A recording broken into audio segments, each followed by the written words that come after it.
A todos. Buenos días a todos los que estáis aquí en la sala, a todas las personas que nos siguen en streaming desde casa o que nos verán posteriormente. Bueno, en primer lugar, quería pedir disculpas por el retraso en el comienzo, pero hemos tenido algún problema técnico, pero bueno, ya está solucionado y bueno, esperamos que esto no afecte a la discusión posterior, porque bueno, tenemos bastante margen para tiempo para la discusión y el debate previsto, con lo cual bueno, pues entiendo que no va a afectar demasiado al tema. Tenemos con nosotros, para empezar este segundo día, esta segunda sesión del sexto seminario de la Red Internacional de Bioderecho y primeras jornadas de Bioética y Bioderecho de las Islas Canarias, organizadas por la Asociación de Bioética y Bioderecho de las Islas Canarias, a un jurista experto en bioderecho pues de gran prestigio internacional, y es un verdadero honor para nosotros poder contar en esta sesión y en esta también pues, clase magistral del máster de Bioética y Bioderecho con el profesor Roger Brownsworth, que es catedrático de Derecho en el King's College de Londres, ¿no? El profesor Roger Brownsworth se graduó en la London School of Economics y también ha sido profesor en otras universidades antes de llegar al King's College, como la Universidad de Sheffield, por ejemplo. Es autor de más de 20 libros y de más de 250 capítulos en libros y artículos relacionados con sus principales temas de investigación, que son el derecho, las nuevas tecnologías, tanto tecnologías de la información como tecnologías relacionadas con las biociencias, que es su principal ámbito de investigación y uno de los más reputados especialistas en los aspectos jurídicos de las nuevas tecnologías y biotecnologías en el mundo. Ha sido, bueno, y es editor de una de las principales revistas sobre el tema, Law, Innovation and Technology. Participa en el comité editorial de otras importantes revistas internacionales sobre el tema, como el Journal of Law and the Biosciences. Ha sido miembro del National Council of Bioethics, que es uno de los centros de bioética más importantes del mundo, que hace informes constantemente sobre los temas de mayor actualidad. Ha sido asesor en distintos comités, en el Parlamento británico. Es una persona, pues, como digo, pues, que hay que seguir y que es un referente en el mundo del bioderecho a nivel mundial.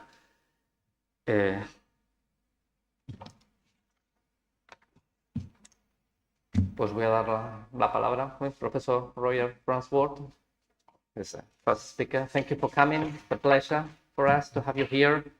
Sorry for the delay, but no, the floor is yours now. Thank you, Sergio, and thank you for the invitation to be here with you. It's a pleasure. So the talk this morning is about biolaw and bioethics and the challenge today. Bioethics and biolaw have it in common that they're about governance, and the challenge is about governance. And although I'll say lots of things around the topic, the one thing to really focus on here is that the challenge is about respect. Respect for biolaw, respect for bioethics in a context where you don't necessarily agree with the position taken by biolaw or the view adopted in bioethics. It's a context of difference, different viewpoints, different ethical viewpoints, different prudential, what's wise and sensible viewpoints. People disagree. We're humans. We have our own minds, our own views. Okay? And yet, we have to have governance for our communities to be possible, to be viable. And the challenge for governance is to come up with codes of conduct, with procedures for settling conflicts and disputes, which we can all respect. It's about respect. This is the challenge. It always has been the challenge, I think. But as our communities, as our world becomes more pluralistic, different, different viewpoints prevailing, then the challenge of respect is all the greater. Because respect, it doesn't mean much really where we all agree. To say you should respect these rules where we all agree with the rules, okay, no problem. It's where we don't agree with the rules that respect becomes an issue. And that's the challenge. The challenge for biolaw and the challenge for bioethics, which is delivering governance which we can respect even though we disagree with a lot of what it does. So I'm going back a little bit to 30 years ago when the challenge yesterday, well, this was when I first became interested in biolaw and bioethics. And the question was a question for the European Patent Office at Munich, where the patent examiners were being asked whether they would treat genetically engineered animals, genetically engineered plants as, in principle, patentable. Is this the kind of thing that we could protect through patents and encourage through patents for people to put investment in these kind of processes and products? And many people thought there was a red line here that we would be crossing if we treated genetically engineered products and processes as patentable, that we should not be encouraging this, even probably not even permitting it. All right? But there were different views about this, some people very much in favor of it. And at that symposium in Munich 30 years ago, the British philosopher Mary Warnock gave one of the keynote talks, a short talk in which she said, look, new biotechnology means we can do things that previously we could not do. We can now do these things. We can engineer, we can manipulate the genome. These are things we could not previously do. We can now do them. But the question for us as ethicists, as bioethicists, is would it be ethically right to do these things? Should we do these things? Ought we to do these things? And even if you're not thinking about this ethically, you might be thinking in a prudential way. Would this be sensible? Would this be smart? Would this be wise for us to do? So in relation to biotech, and generally I'd say in relation to technology, the US style of governance is maybe it's overstated, but it differs from the European style. In Europe, we are, as we say, quite precautionary in our governance culture. We don't want dangerous products or processes going out there before we've had a chance to check them. In America, the culture is more, we will do the inventive work, we'll get these things going, like the internet, without too much regulation. And if we meet problems, then we'll deal with them after the event. So in Europe, if I can put it this way, our precaution means our governance has quite a lot of ex-ante elements to it before we get into the hospital, before the vaccines are being used, before consumers might be hurt by crypto assets or whatever it might be. We want to have a hard look at them before we let them out there into the wild, so to speak. Whereas in America, the culture is more ex post. If things go badly wrong, then there will be, major compensatory awards in principle possible through the tort system. But okay. Now, the position 30 years ago was, as today, that there are many different ethical viewpoints in play, many different prudential viewpoints, and also the last bullet point you're looking at there, where people have prudential and ethical differences, they also differ as to how relaxed they are about other people disagreeing with them, taking a different view. In some cases you might say, well, I don't think it's wise or sensible for us to be doing this, or I don't think it's ethical, but you have a different view, I know, and I respect the fact that you have a different view. We're going to have to agree to disagree. And indeed, you know, I think there are some cases where I think, you know, yeah, it would be reasonable indeed for you to disagree.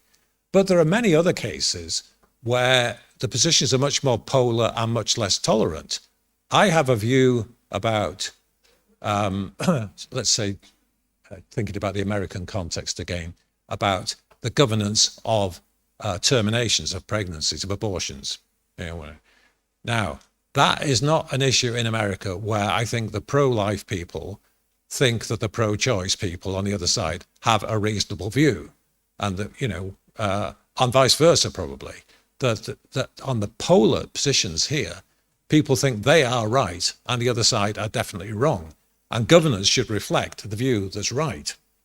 Okay, so people tend to be more or less relaxed, more or less confident about the opinions or views they hold ethically and indeed prudentially. Right.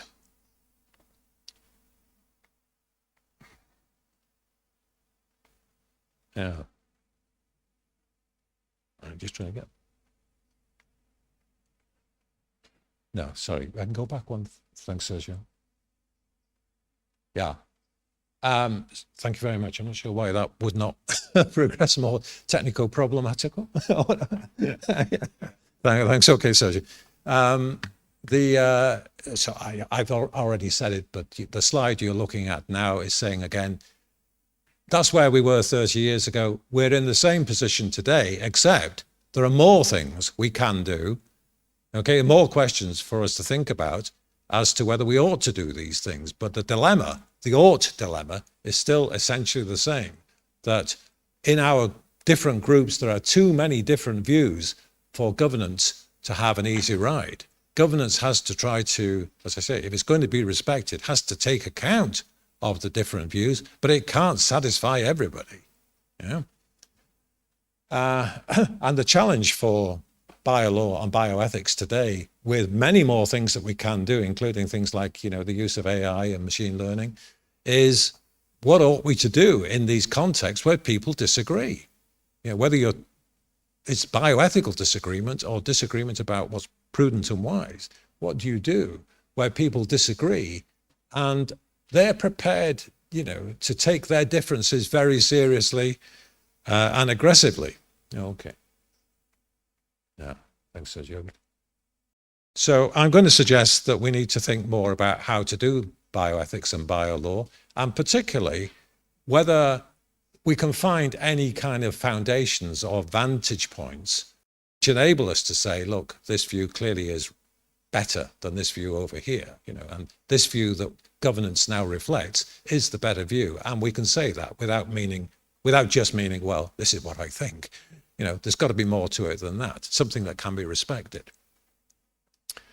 There's quite a lot on this, and I won't attempt to talk through this, but Eric, who's not able to be here today, unfortunately, but he and Juan Alberto, I'm not sure that Juan Alberto, I haven't seen him, but they have, they are editing a big bioethics handbook, and in that handbook I contributed a chapter in which I imagine that a philanthropist tries to help bioethicists by saying, look, I know you bioethical committees and experts have responsibilities in relation to the people who fund your work, you know, whether it's governments or whoever, or trusts, whoever, foundations, whoever, there's always a political sort of background to bioethics. Someone is putting up the money for bioethics to be done.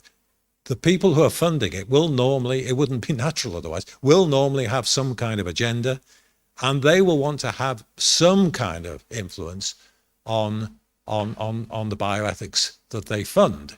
I mean, where it's people in Silicon Valley funding ethics, then you think, oh, well, we know what's going on here. But in other cases, it might not be so obvious and there might be more independence. But you would always worry that the work of a bioethics body is going to be compromised by the people who are funding it. Now, our philanthropist in this story is determined to put a stop to that. And he says, right, look, here's a group of what seem to be the best bioethical experts around the world. They're going to be funded for 20 years, no questions asked, just do bioethics. Okay. And the story then is about this group trying to do bioethics, first of all, in a way which looks for sort of high-level principles to which bioethics might orientate itself in a sort of classic Beecham and Childress way. I was talking to Jakob last night about the project we were on together that led to the Barcelona Declaration, with a set of European equivalent values or principles to those that Beecham and Childress had proposed all those years ago. But they try to do something like that. But the truth is that they see too many candidate principles, too many values at this high level. I mean, they all seem plausible, but they don't know really how to rank them, how to prioritize them. They're all there in play. And so the move they make then is to say, well, as bioethicists, what we can do is advise on how these principles would play out or apply where you are presented with a particular issue, like gene editing, should we say, or something like that, whatever it might be. Okay, so we're not taking a position, we're just helping you understand how these principles would be applied. But then they had doubts about whether the philanthropist would be happy with this, because they think this is a bit underwhelming. It's useful, but so they now get into thinking about whether there is a better view that they can take on this. And they take a view which they think, broadly speaking, represents a kind of consensus in their community. But it's not very convincing. And sure enough, when they report back to the philanthropist, he is not terribly impressed. Because he says, well, I wanted you to come up with something that had two features, really. One is that there is some critical distance between what people in our community or in any community happen to think. That bioethics is kind of critically distanced from the empirical ethics of a particular community. It's more than that. And that the critical distance is based on some foundations which we humans just can't reasonably reject. That, there is something out there that does give us the vantage point that enables us to have kind of terra firma in our bioethics. And this group of philosophers haven't managed to achieve it. And then in the second half of the story, another group tries a different strategy, which is the strategy of process, which is modeled on the work modeled really on the Nuffield Council on Bioethics, where they have a particular topic, they will consult, take views from stakeholders, from those who have an interest in it, notice the concerns they have, try then to organize that into some kind of ethical framework and come up with some position that accommodates these various interests. That's very kind of pragmatic and no obvious reason for taking the position that they do take up, because typically there'll be a range of, there'll be kind of outlying positions which clearly would not satisfy this group over here. And then over at the other end, there'll be outlying positions that would not satisfy this group over here. Right? And so then you have a bandwidth in the middle where anything in that bandwidth would at least be not unreasonable. Right? But this is pretty weak stuff. Okay. And if they try then to attain more critical distance, they don't really know, as the first group, on which principles or which values to rest, because they don't really see that there's a kind of unanswerable case for it. They all kind of have attractive credentials. And I mean, I can give you an example. When I was on the Nuffield Council on Bioethics for 6 years, between 2004 and 2010, and one of the first reports they did in my time on the Nuffield Council was on the use of animals for research. And the council had gone out of its way to find people for the working party who developed the report, people on that working party who represented all shades of opinion on the spectrum about animal welfare and animal rights and the use of animals. Okay, so it was destined to fail, that project, in a sense. I mean, they couldn't win, because if they didn't include all these people on the spectrum, then they would be accused of setting up a group that wasn't fully representative of the debate. But this was like abortion, this was a debate that's badly polarized.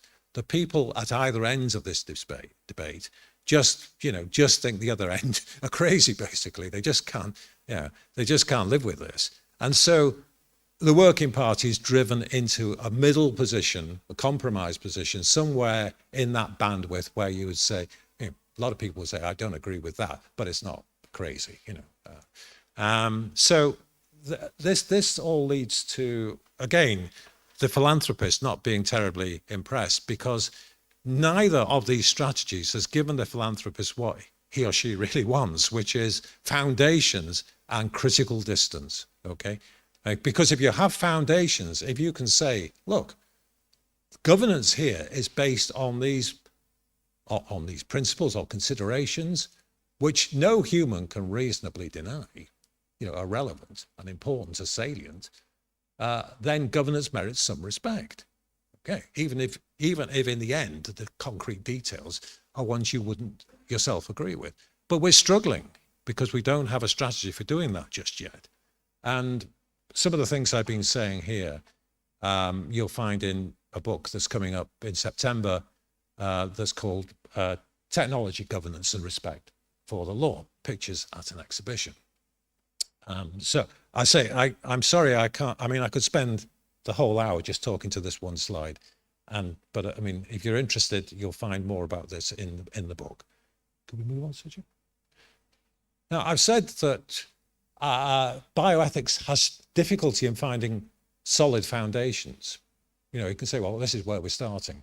But when the question is, why are you starting there? How can you justify starting there rather than somewhere else? We're struggling. So, but it's not hopeless. You might think, well, that's overstating it. Surely there are foundations. There are some baselines we can work from. And, just here are some of the possibilities. Although you'll see they are limited. They are not going to satisfy the philanthropist.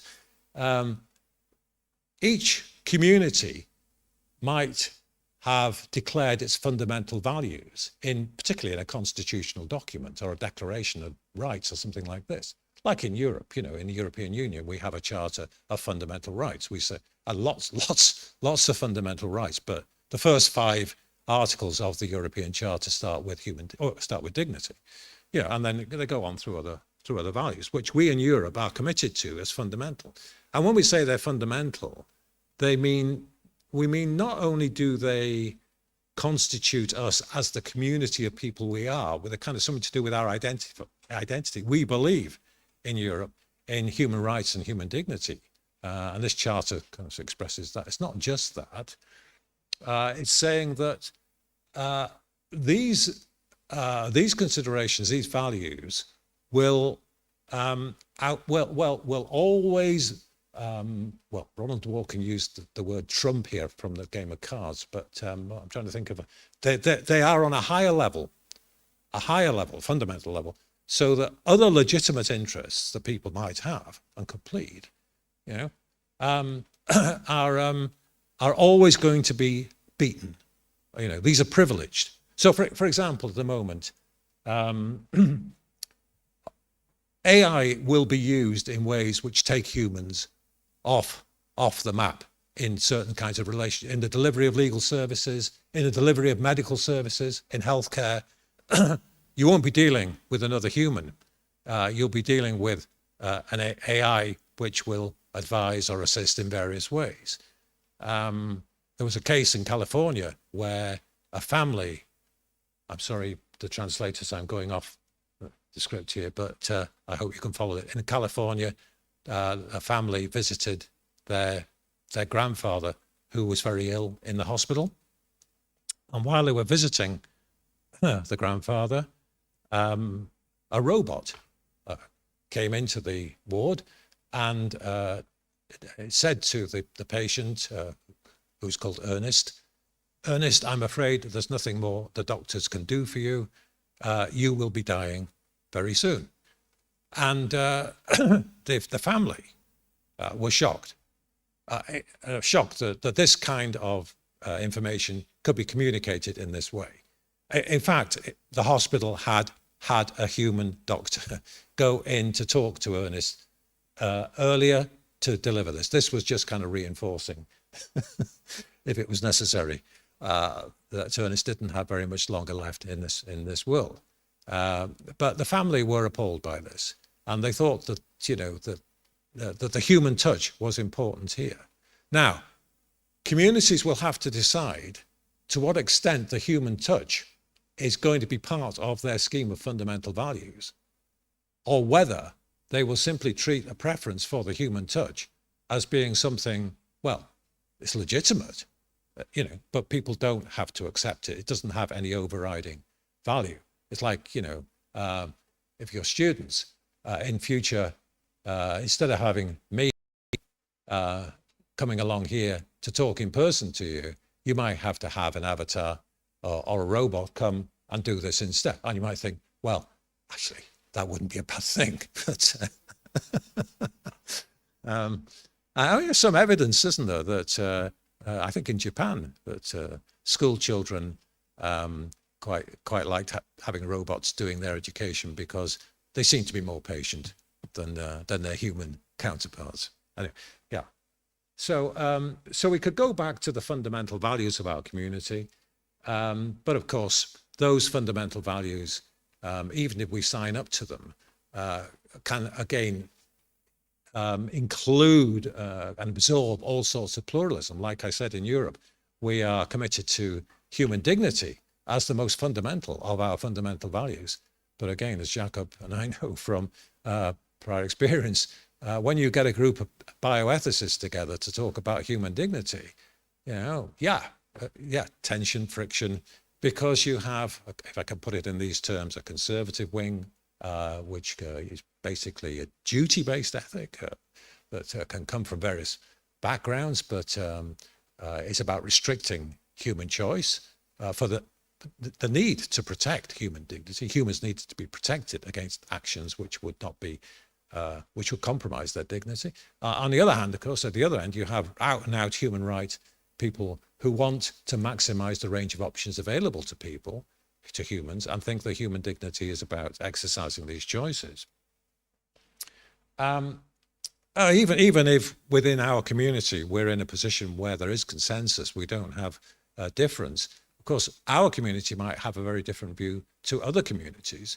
And so part of the governance problem, I mean, one part of the governance problem is within a community, but an equally important problem is about how different communities relate to one another, where they have serious ethical or prudential differences, but particularly ethical differences. Sometimes, you know, we can be in a position where all ethics lead to the same place, but that's pretty unusual. Human reproductive cloning would be one example where I think pretty much everybody agreed that that should be prohibited. So governance was relatively easy there. But as I say, the problem is that if you try to rest on the fundamental values of your community, the bioethics will still be open to interpretation. There'll still be pluralities hidden away there, latent within these fundamental values. And we still have the problem of between communities and their differences. Sergio, could you? Now, this is where I'm going to suggest that there might be some hope for foundations and critical distance, but to do this, we have to look beyond our community, and every human in every community has to look beyond their own community. Okay, they have to think about the conditions which make it, or the context in which it becomes possible for us to have governance and to have debates about what we ought to do. All right, because this just doesn't come out of nowhere. There are certain conditions or preconditions that need to be satisfied. And the first thing to notice about our difficulties with governance is a human enterprise. I mean, on one side, those who govern are human, and those who are governed are human. Governance, particularly laws governance, is distinctively a human project, a human enterprise. And so, well, you say, well, what conditions or preconditions might there be there? And here we're talking about an easy case because it's very obvious, because the answer, is well, there have to be humans. So I'm not joking. I mean, this isn't going to happen unless there are humans. Well, So what does that entail? That entails, as environmentalists have been telling us for years, that if we neglect the planetary boundaries and make the Earth a much less congenial place for humans to, as a species, to exist, just bare existence here, then none of this is going to happen. Now, I mean, some of this might be beyond our control. It might not be possible for us to prevent an asteroid striking the Earth and putting an end to human existence on this planet. You know, but most of the time we're talking about things that we humans are doing, which are avoidable, which would enable us to protect the conditions, the kind of global commons, which makes it possible for humans just to exist here. Okay. Now, I mean, a second thing that we need is we need to have an absolutely solid commitment as a precondition to peaceful coexistence, You can't do bioethics, and you can't have biology, you can't have governance where people are going to take their differences up in ways which are not peaceable. I mean, whether this is within communities, people fighting in relation to the differences they have about governance, or between communities, where again people take their differences forward in a way that's conflictual and aggressive, and we can't do that. We have not just respect for the planetary boundaries, for our bare existence conditions. We have to have, and the sustainability of those conditions, we have to have a commitment to peaceful coexistence. Otherwise, we don't have the stability that enables us to have, you know, an intelligent debate or a viable debate about governance and about biolaw and bioethics. These are background conditions that have to be satisfied. Okay, so the stability as well. But now you also have to, I think, you also have to make space for us as humans with our differences. I'm not proposing here that we should suppress our differences, that we have views about what's in our own self-interest. We have views about how we should treat others who we know have possibly competing or conflicting interests. And as members of groups and communities, we have views about what we should do to support the group or the community. And these all potentially conflicts and differences here. And this is the challenge for governance, to manage this, but not manage it by just putting it out of existence. There has to be space for our human agency, because when we are here on planet Earth, we're just not static. We do things like what we're doing here today. You know, we're having a conference and we're doing things all the time. But a lot of the things we want to do conflict with what other people want to do, as you know. And so, okay. So it needs governance, it needs management. That's the kind of thing that, I mean, an indication of where I'm thinking we need to be developing our ideas, because we're very bad at actually paying attention to the infrastructures. You know, even though they are critical infrastructures, if we neglect the infrastructures, then it really does not bode well. So we have to try to think more about what's going on in the background here. And it may be that what you can draw out of this is actually quite thin. As I say on the last bullet point, the conditions or the context might be very, very thinly constituted, because it's crucial here. We're not yet engaging in arbitrating between the differences. We're not trying to sort out the differences at this level. All right, that's a job for governance lower down. We're just trying to establish the conditions in which this can take place. And I say you might not get as much out of this. I mean, if you begin to get something out of it that you think supports one view in a bioethical debate or one view on a biolaw question, then you've gone too far, because there has to remain neutral between the differences that humans have.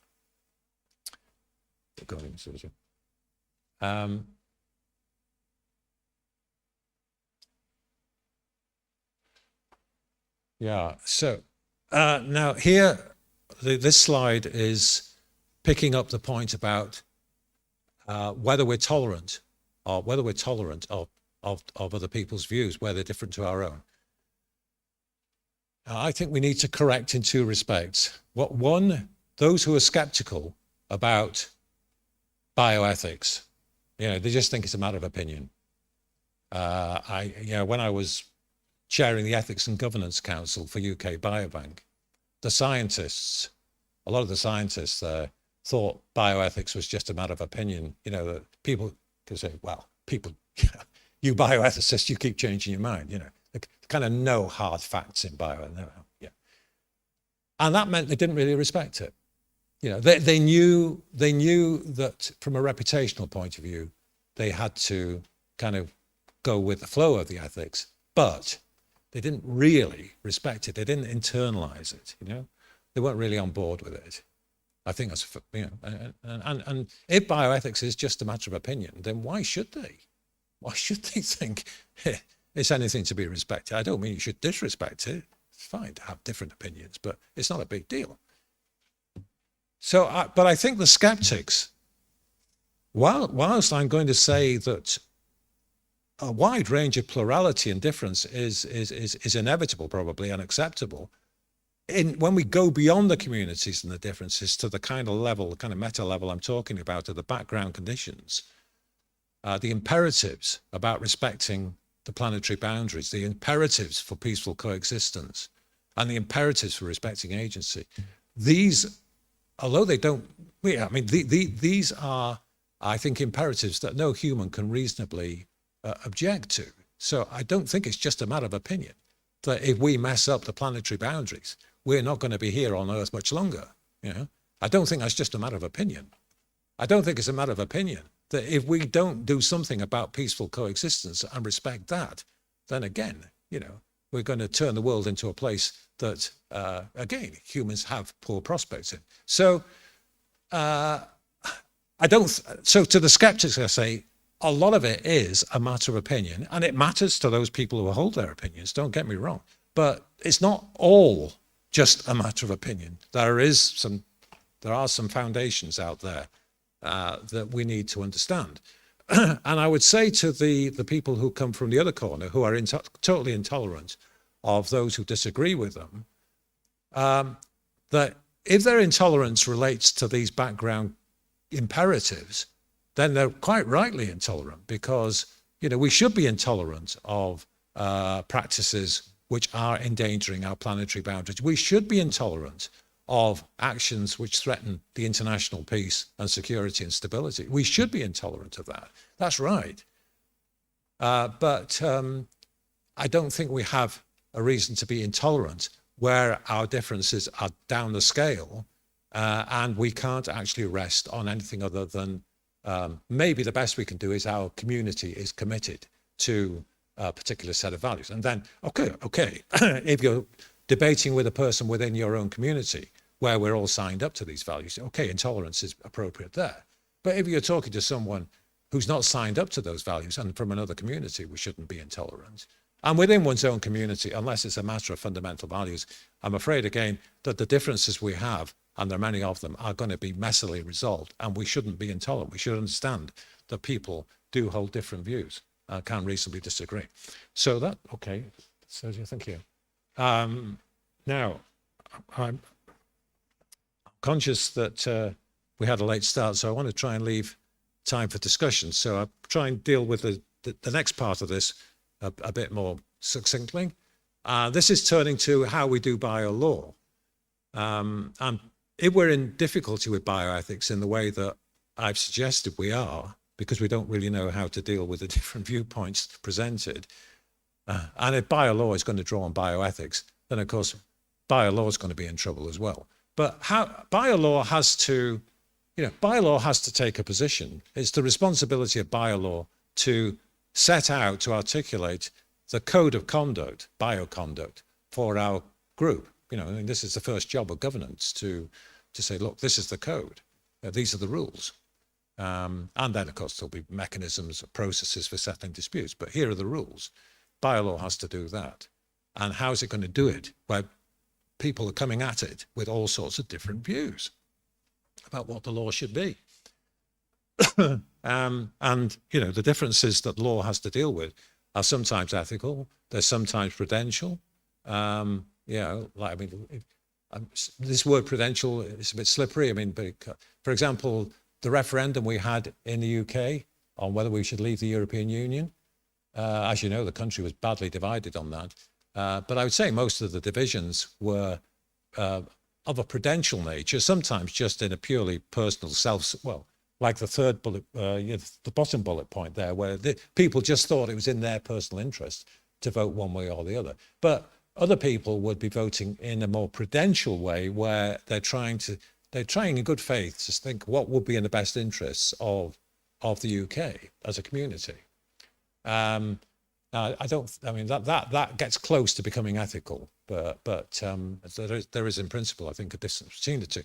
But where law is taking soundings about what people in the community think, it's very difficult to filter out all the strands of the feedback so that you see clearly where people are making an ethical point, where they're making a prudential point, and where they're just voting their own preferences. It's very difficult in practice to do that. So, but okay. If we were just focusing on dealing with ethical difference, where people are presenting different ethical views to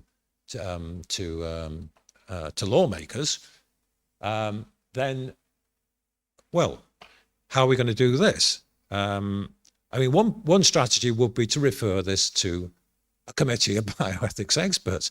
And I think that when genetics and biotech really got into gear in the 1990s, this was something that appealed to governments as a way of handling it. Here's a group of experts, even though their expertise was pretty low level, I think, at that stage, but a group of people who identified as bioethical experts, we can refer the problem to them and we'll be guided by their views. Okay, but as I say, from the story of the philanthropists, I'm not sure that the bioethicists are going to be able to satisfy that particular mandate. But Mary Warnock, who I mentioned right at the beginning of the talk, she chaired a specialist committee in the mid-1980s, where their brief was to advise really on the ethics of using new techniques for assisted conception for IVF. The scientists had already successfully used the techniques, and in 1978, a woman girl Louise Brown was born, so it was something that we knew could be done, that we can do this. We can, the question for Warnock and her committee was, ought we to do it? They took 2 years deliberating, and then it took another 5 or 6 years before Parliament put it through into a legislative form. Well, some people think that's one way of doing it, and I mean, I heard people saying, with artificial intelligence, do we need to have another Warnock committee? Would that be a way of trying to, find out what kind of law we might have in the UK in relation to artificial intelligence? And a second possibility, if you're not going to do it that way, is to say, well, we'll rely on the courts, or like in the IP area, on patent, or examiners in patent offices, or we'll rely on them. Now, in the case that was troubling the examiners in Munich all those years ago, the examiners weren't happy about having to address ethical questions. They didn't feel that they were trained to do that. They were, and of course the European Patent Convention, which was applicable, is unusual in patent regimes around the world in saying that even though the work is inventive, it shouldn't be treated as patentable if it would be contrary to ordre public or morality. The patent conventions in Japan and North America don't say that, not in those words. But in Europe, that problem is squarely addressed, and it's a question that the patent examiners have had to answer over the years, and the European Court of Justice too, and has had to deal with that. But they're not comfortable. Now, when questions get into courts, sometimes in the early stages of a technology's development, we don't yet have a legislative framework for dealing with it. People who think they've been harmed in some way will take the issue into court, and judges get presented with these problems, but they also get presented with lots of very difficult and tragic hard cases in biolaw. A whole, you could write a book just about the hard cases that goes where judges are being asked whether life support mechanisms should be turned off, whether further treatment of a young child would be futile. I mean, this sort of thing, and parents doing crowdfunding to get money to, for experimental treatment in another country. I mean, yeah, lots of very hard stories. But often you will find what the courts say, where a clearly ethical question is being put to them.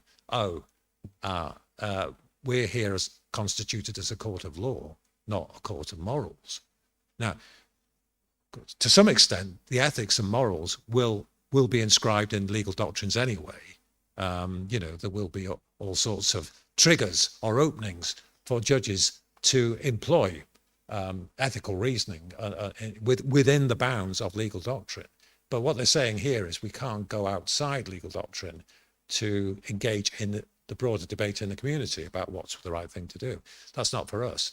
On the other hand, some judges do sometimes say, well, yes, this is a court of law, but we have to be confident and satisfied that the judgment we hand down, the decision, is both legally sound and ethically acceptable. That means it's pretty unusual for judges to say that, but you think, well, that's reaching out and trying to say this is why you should respect the decision here. We're trying to think about it both legally and ethically. It's difficult, but respect it. We are trying to do the right thing, even though you might disagree with the decision we make in the end.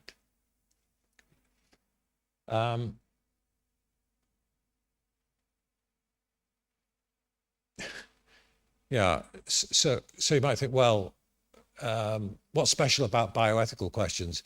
They're just political questions, aren't they? In the end, we can leave them to the politicians.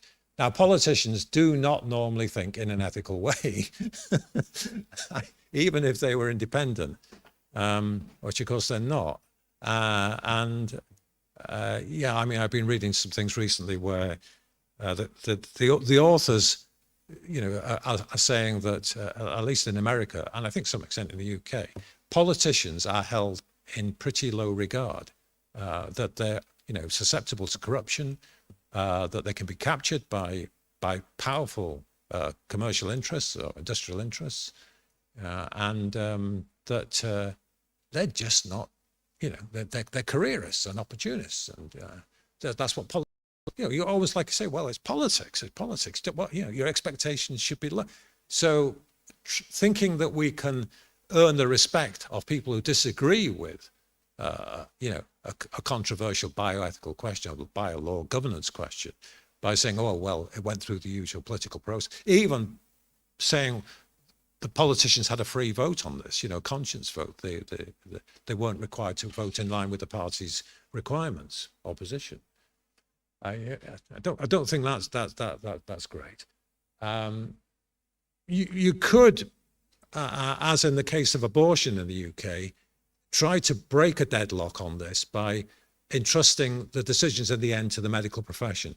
So when English abortion law was relaxed back in the late 1960s, I mean, there was a lot of opposition to this, and the opponents were worried that this was the beginning of a slippery slope where terminations would, in effect, be available on demand.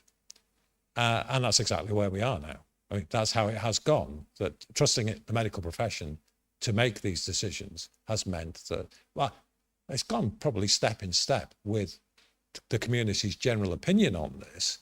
But even so, leaving it to the medical profession is not necessarily an answer. And it's interesting that although abortion law was relaxed back in the 1960s, over the years, there have been numerous attempts to try to relax the law on assisted suicide. They've all foundered in Parliament. I mean, there's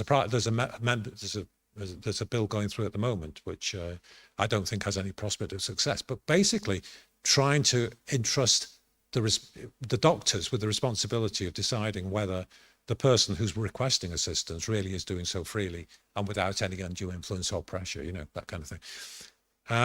But I don't think that's going to get there. So we trust doctors to make good faith decisions about whether a termination is reasonable in the circumstances or fits within the statutory grounds. But we don't trust doctors really to make decisions about whether someone who's requesting assistance with the ending of their life really is their their settled wish to do that. Thanks, Sergio.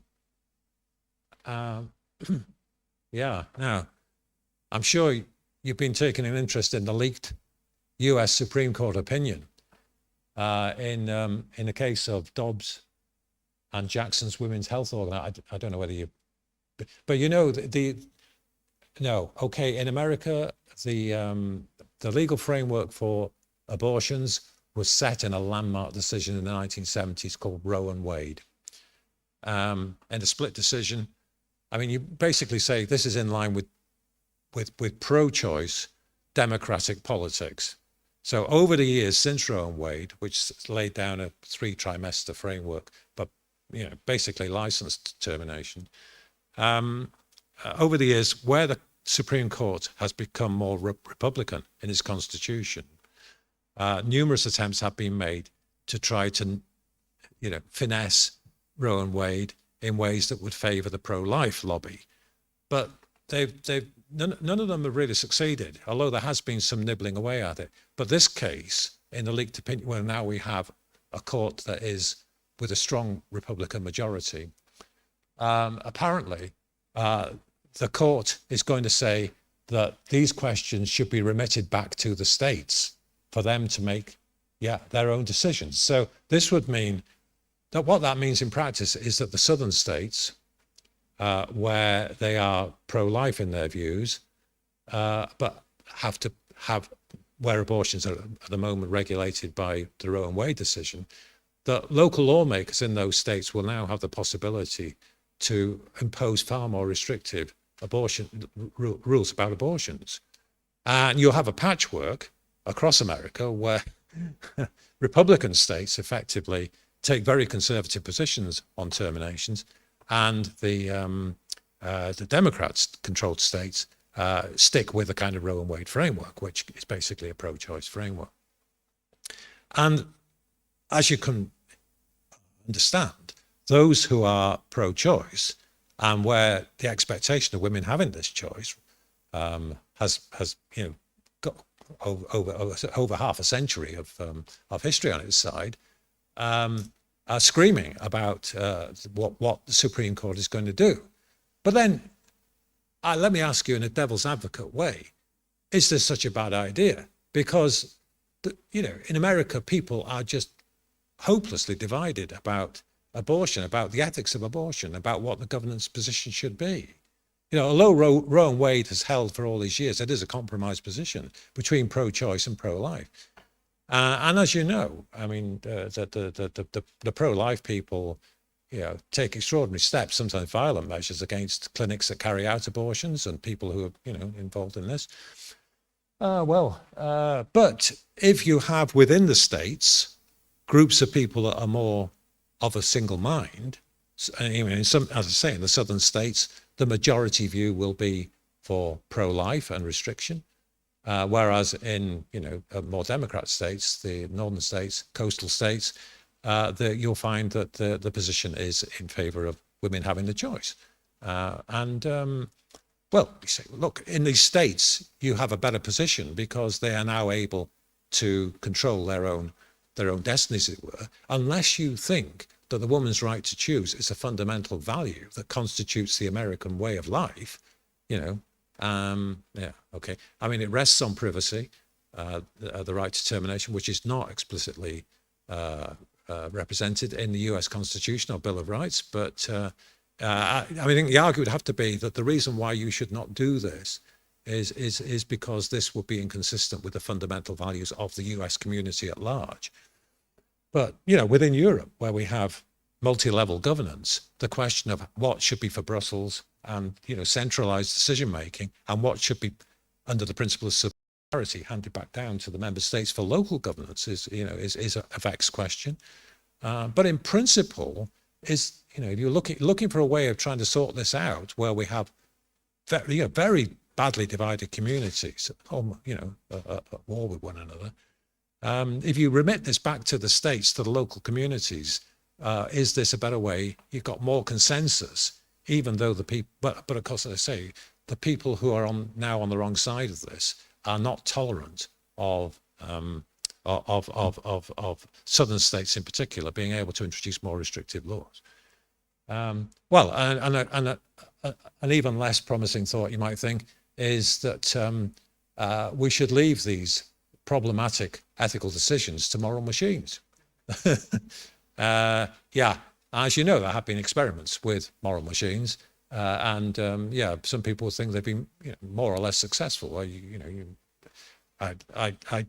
There are all sorts of buts about that. Again, I mean, if we could spend the whole talk just on moral machines, but I have to pass over that one.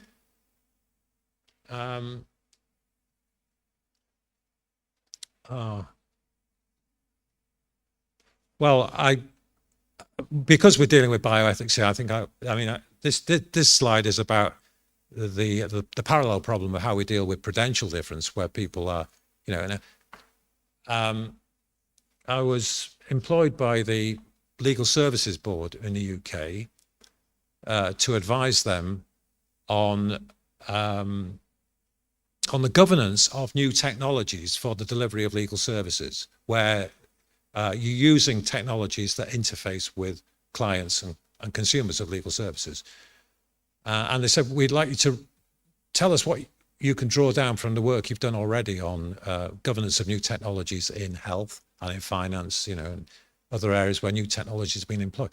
And I did have great difficulty in finding any kind of practical advice here. But the thing I said was, you should check out just how socially acceptable these technologies would be. Just like I was telling you that story about the patients in California, where the family didn't think it was acceptable that a robot should become running into the ward to tell the patient what the prognosis was, where it was bad news. You might again think that shouldn't be, it wouldn't be socially acceptable for certain kinds of technologies to be employed in the delivery of legal services, rather than having humans alongside or doing the work. Well, but and that's what they are doing. I mean, that's the Legal Services Board is now doing just that, commissioning research on what would be socially acceptable. But when we don't really know how to do public engagement, and this idea of social acceptability, which I take full responsibility for, is a pretty slippery idea, because when you say, well, is it socially acceptable? Are you saying, oh, well, count me out on that one. I just don't like the sound of that for me. I'm just speaking for myself. It's not my preference. Or are you saying, no, it's someone saying, well, I don't really have a firm view about this, but I don't think it would be a good thing for our community if we went in this direction. I don't think it would be in our best interest. So this is more detached. It's very difficult to separate those things out. And does it matter? And again, I mean, some people might be weighing in here with ethical views in the background as well. Yeah, I mean, I'll just give you one example of when I was working with the with a select committee in the House of Lords some 20 years ago on the laws relating to the use of human embryos for research and stem cells.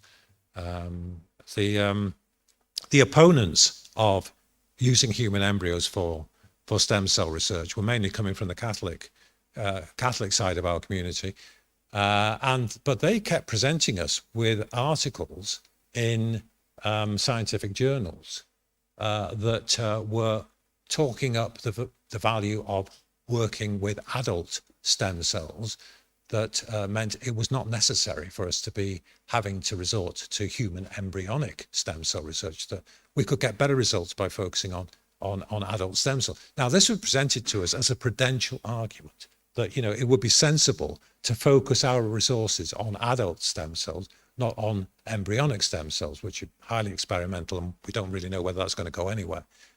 But the actuality was that the engine of that was the Catholic view, which was human embryos should be treated as life forms, and that to use a human embryo, even at a very early stage, for stem cell research was like killing, taking a human life. So there was an ethical view in the background that was really the motor for this, but in the foreground we'd be presented with potential arguments. So the the way in which these different kinds of arguments, ethical, and just my personal preference, get mixed up is complex. And running public engagement has not been a great success in Europe, I say, or in the UK. You know, the public consultations on things like GM, of course, and fracking. I mean, a number of technologies that have been out for public engagement. I don't know that we've done terribly well. And I have to say, I've been on committees again, receiving the results of public engagement, and I don't find it very easy to distill the wisdom from the views we get back. But anyway, okay, Sergio, we can. Yeah. So now I have a number of random concluding thoughts, which let me just. But I emphasize again that, as I did at the start, that what I'm really about here is what we have to do to gain the respect of people who disagree with the governance position we take up in biolaw, bioethics. Yet they'll still respect the work we're doing there and the regime that's been put in place. So the first bullet point is just restating what our challenge is, that where there are differences, governance is challenged. One response would be to say, well, our governance ambitions are too great. You know, we want everything. We want stability and order, security, responsiveness to change. We want democratic processes to engage the public so that they are kind of stakeholders and included in the conversation about governance. And we want we want the right things done. We want justice. We want all of this. And the problem is that although we want all of this, we can't agree on what exactly it is that we do want, because, we have different views. So one response would be to say, well, let's make life simpler for those who are doing the governing. Let's focus on order and stability and security, knowing where we stand with things, and that means that the community will be excluded from conversation. There won't be a conversation about what we ought to do. Bioethics won't have, bioethics might exist and continue in some sort of circles, but it'll be like dinner table conversations. It won't be actually part of the governance of the group anymore, formally part of it. That's pretty drastic. There are authoritarian regimes in a number of parts of the world that have been economically very successful and that are viewed by some sort of political theorists as a model for the way the way perhaps we should be going. That democracy, has a downside where you have people with lots of different views, because there's no consistent sense of direction in a community that just follows the different shape of democratic will from time to time. Or again, even more dystopian would be simply to hand governance over to the machines, and it's not. We're already operating in spaces and places where the technological governance or technological management is exceptional. I don't think humans have ever existed in places like this before, but particularly when you go into online environments. I was giving a seminar in Oxford the other day where there were people in the room. There were also people on Zoom or Teams that were part of this. And you're thinking about how to manage whatever problems there might be with the people in the room versus the people who are online. Of course, the technology enables us to control the people online just by shutting them out of the conversation if we find, that they're a problem. Whereas the people in the room, of course, you could try to exclude from the room as well, physically, but that would be more difficult. So, technologies where we automate and where we limit the practical options we have, then we can have more effective control in principle over what we do. Let me try and put this as clearly as I can. The governance challenge where we're using rules or principles, whether it's biolaw or bioethics, is that we're saying this is what you ought to do. here are the red lines. These are things you definitely should not do. This is prohibited. Okay, and these are things you may do, or these are things you're perhaps required to do. And it overlays the practical situation we find ourselves in.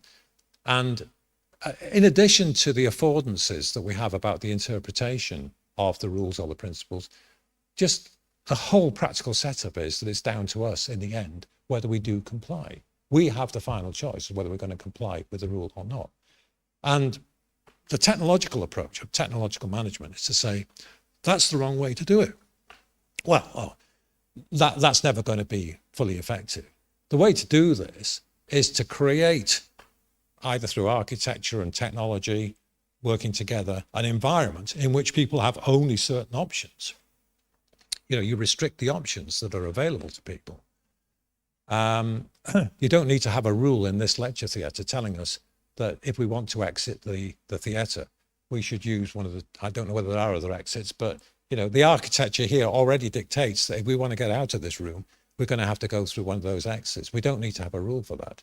But if you imagine that we, for some reason, didn't want people to go through one of these doors or exits, we could just lock it, you know, and that would be more effective than a rule saying, do not today use this particular exit.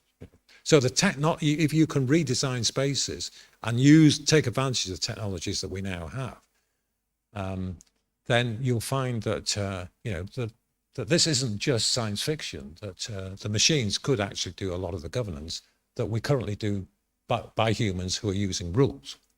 Sergio, can you go?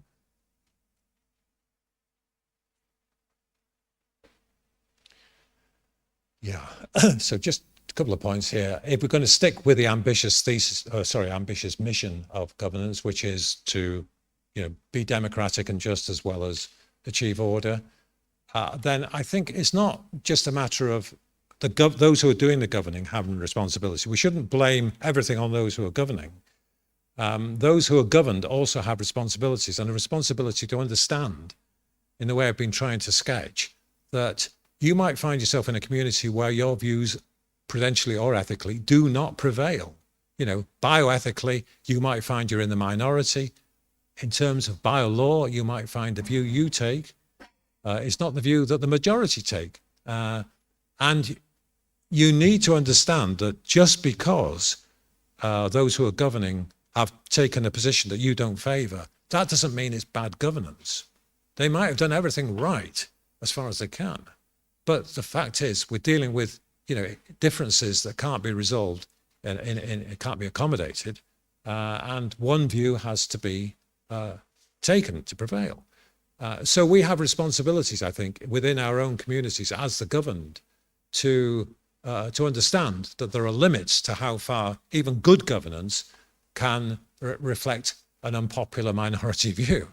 Nevertheless, the final bullet point on there is throwing it back to those who are governing, because they can do things which will ease some of the discontent or possible causes of disrespect by, for example, being, I think, fairly liberal or, you know, generous in the use of conscience clauses. You don't want to have people in a community with ethical aspirations having to act against their conscience. You know, you don't want to put people in that situation. You can again say that the positions the law takes up, you know, bio-law positions, they're provisional. They are the position for the time being, but they will be reviewed. It's not the end of the debate.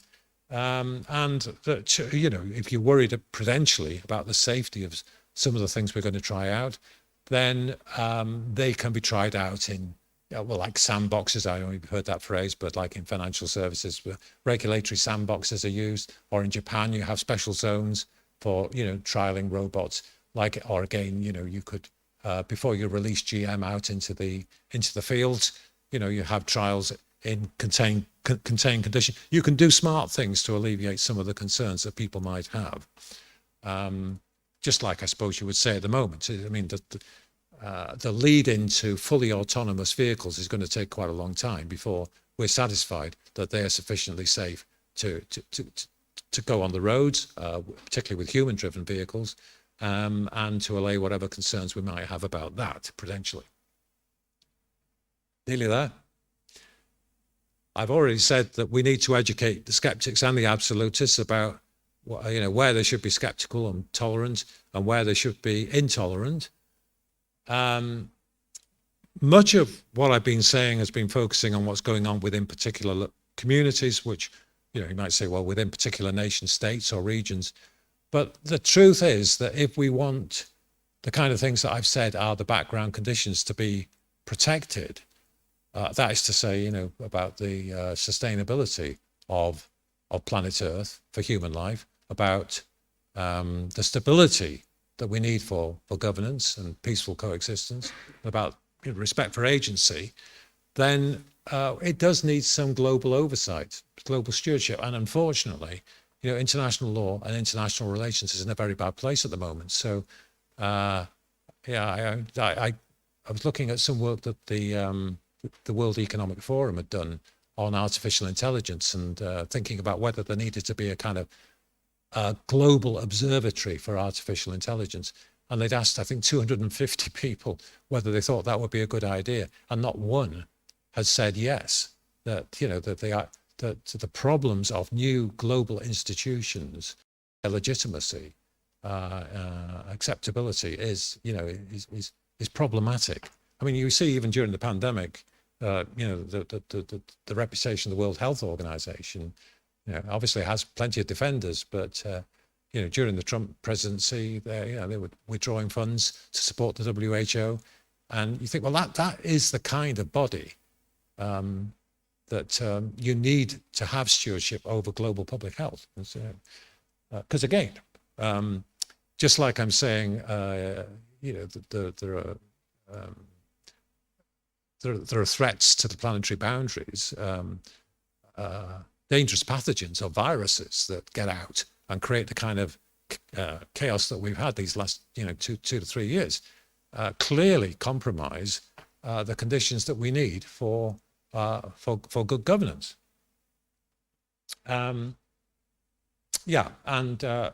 Reminding members of the community that even if their view is not the one that prevails, they should still respect governance as good governance where it really is good. And finally, Sergio, I think that the two, the last of these concluding thoughts is that that good governance is a co-responsibility. It's not all down to those who govern. I mean, there are certainly some of the most egregious and bad examples of bad governance are on their side, where those who are governing are corrupt, as unfortunately is the case in many parts of the world, where corruption is the norm, or lack integrity, they don't do the right thing, they don't do the decent thing. Then there are examples of bad governance on their side. We should not tolerate that. But that those who are governed also have responsibilities, and particularly where governance is trying to instate democratic processes and aspire to justice, we should recognize that sometimes, whether it's courts or legislatures, they're between a rock and a hard place. Whatever they do, there are people who are going to be discontent with this, but that should not translate into disrespect for governance straight away. We need to be righteous, as it were, about governance and about biolaw and bioethics, but we need to be righteous about the right things. And in case anybody's got the wrong impression, what I'm saying is not a recipe for every community to set itself up in just the same way. Exactly the opposite, really. The picture I have in mind is of global governance, which puts in place a kind of platform or a stage for communities to form and go their own particular way, right? But for the communities, of course, whatever they do in the way that they govern and in the codes that they adopt for biolaw, bioethics, this always has to be consistent with respect for those background conditions, the staging, which make it possible in the first place. That's the sort of picture, all right? And so you've got these background conditions which above all have to be protected and respected. And then this is what makes it possible for communities to form. Communities form around their own ideas of fundamental values. And within those communities, they become the focal point for for bringing people into line and appealing to this in biolaw and bioethics.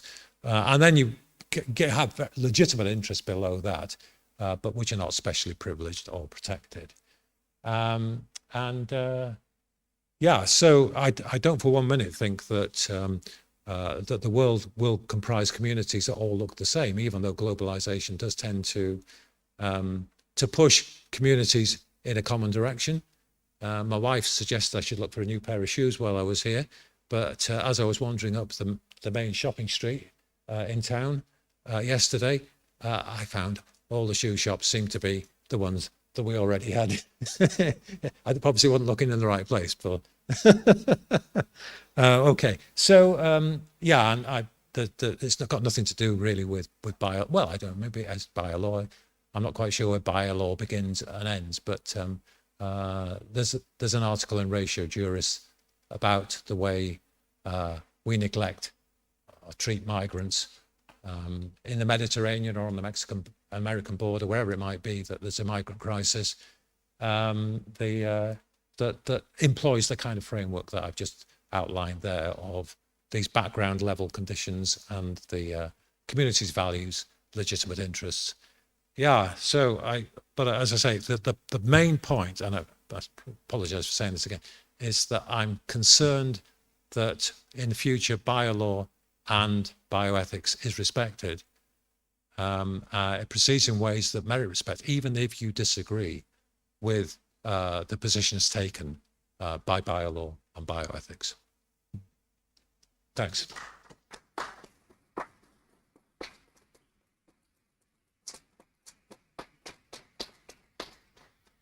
So thank you very much, Roya, for the talk with, yeah, very nice chat. Then we thought, we don't have much time, so we're very late, but I wouldn't leave the session without 1 or 2 questions if somebody needs to ask something. Okay.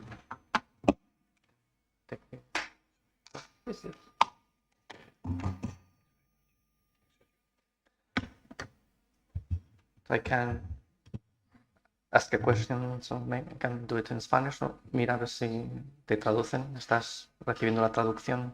That's coming in Spanish.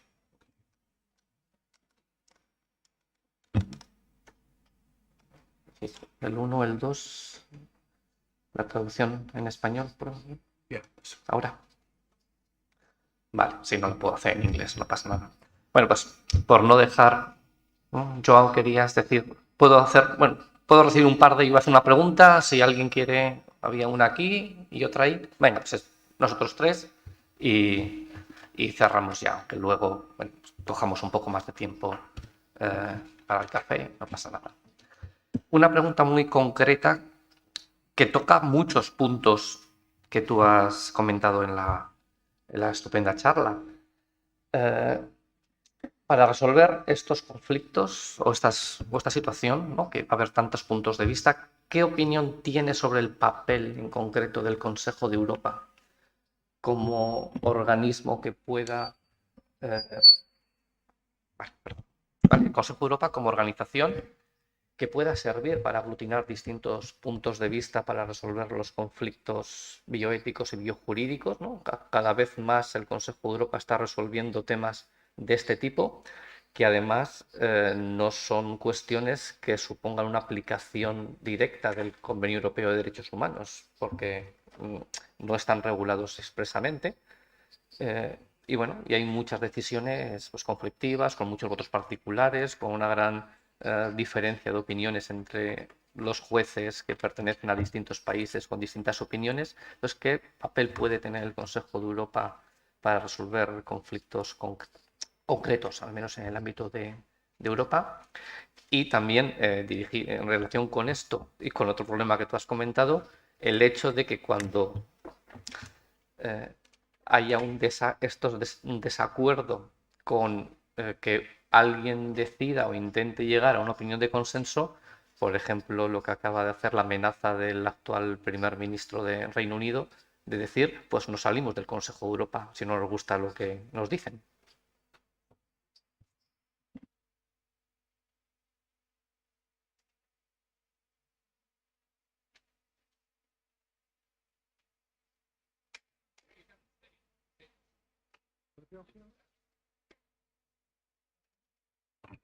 Oh, well, thanks very much for that question. I'm not sure where that came from, but question. No, you can answer. Yeah, no, sorry. Was it right? I'm not sure who asked that question. Yes. Oh, sorry, I Sergio. was talking. Oh, okay. Sorry. Okay. I did wonder, but yeah. So, well, thanks, Sergio.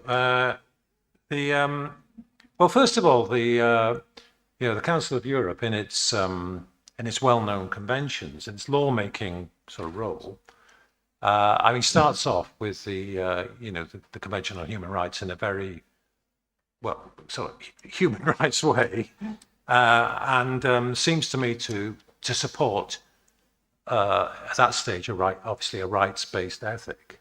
Okay, but when many years later the Council of Europe legislates the Convention on Human Rights and Biomedicine, you think that this was a different body that had enacted this convention, because the ethic that guides the Convention on Human Rights and Biomedicine seems to me, that there are traces of human rights in there, particularly where we're talking about the importance of consent.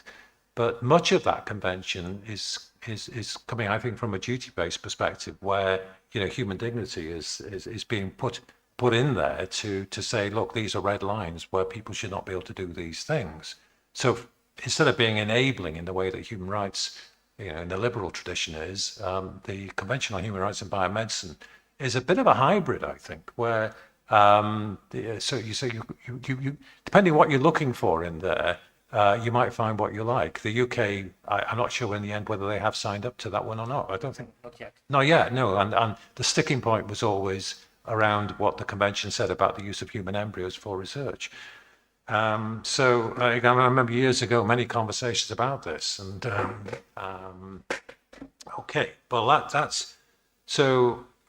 But even going back to the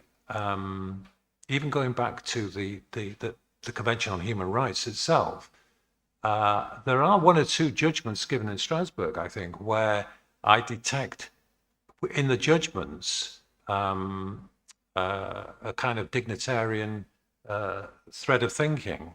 There's a case involving Austria, for example, where Austria has rather restrictive laws about the use of third-party donors for assisted conception, and Austrian couples who can afford to go to Switzerland to get the treatment do that.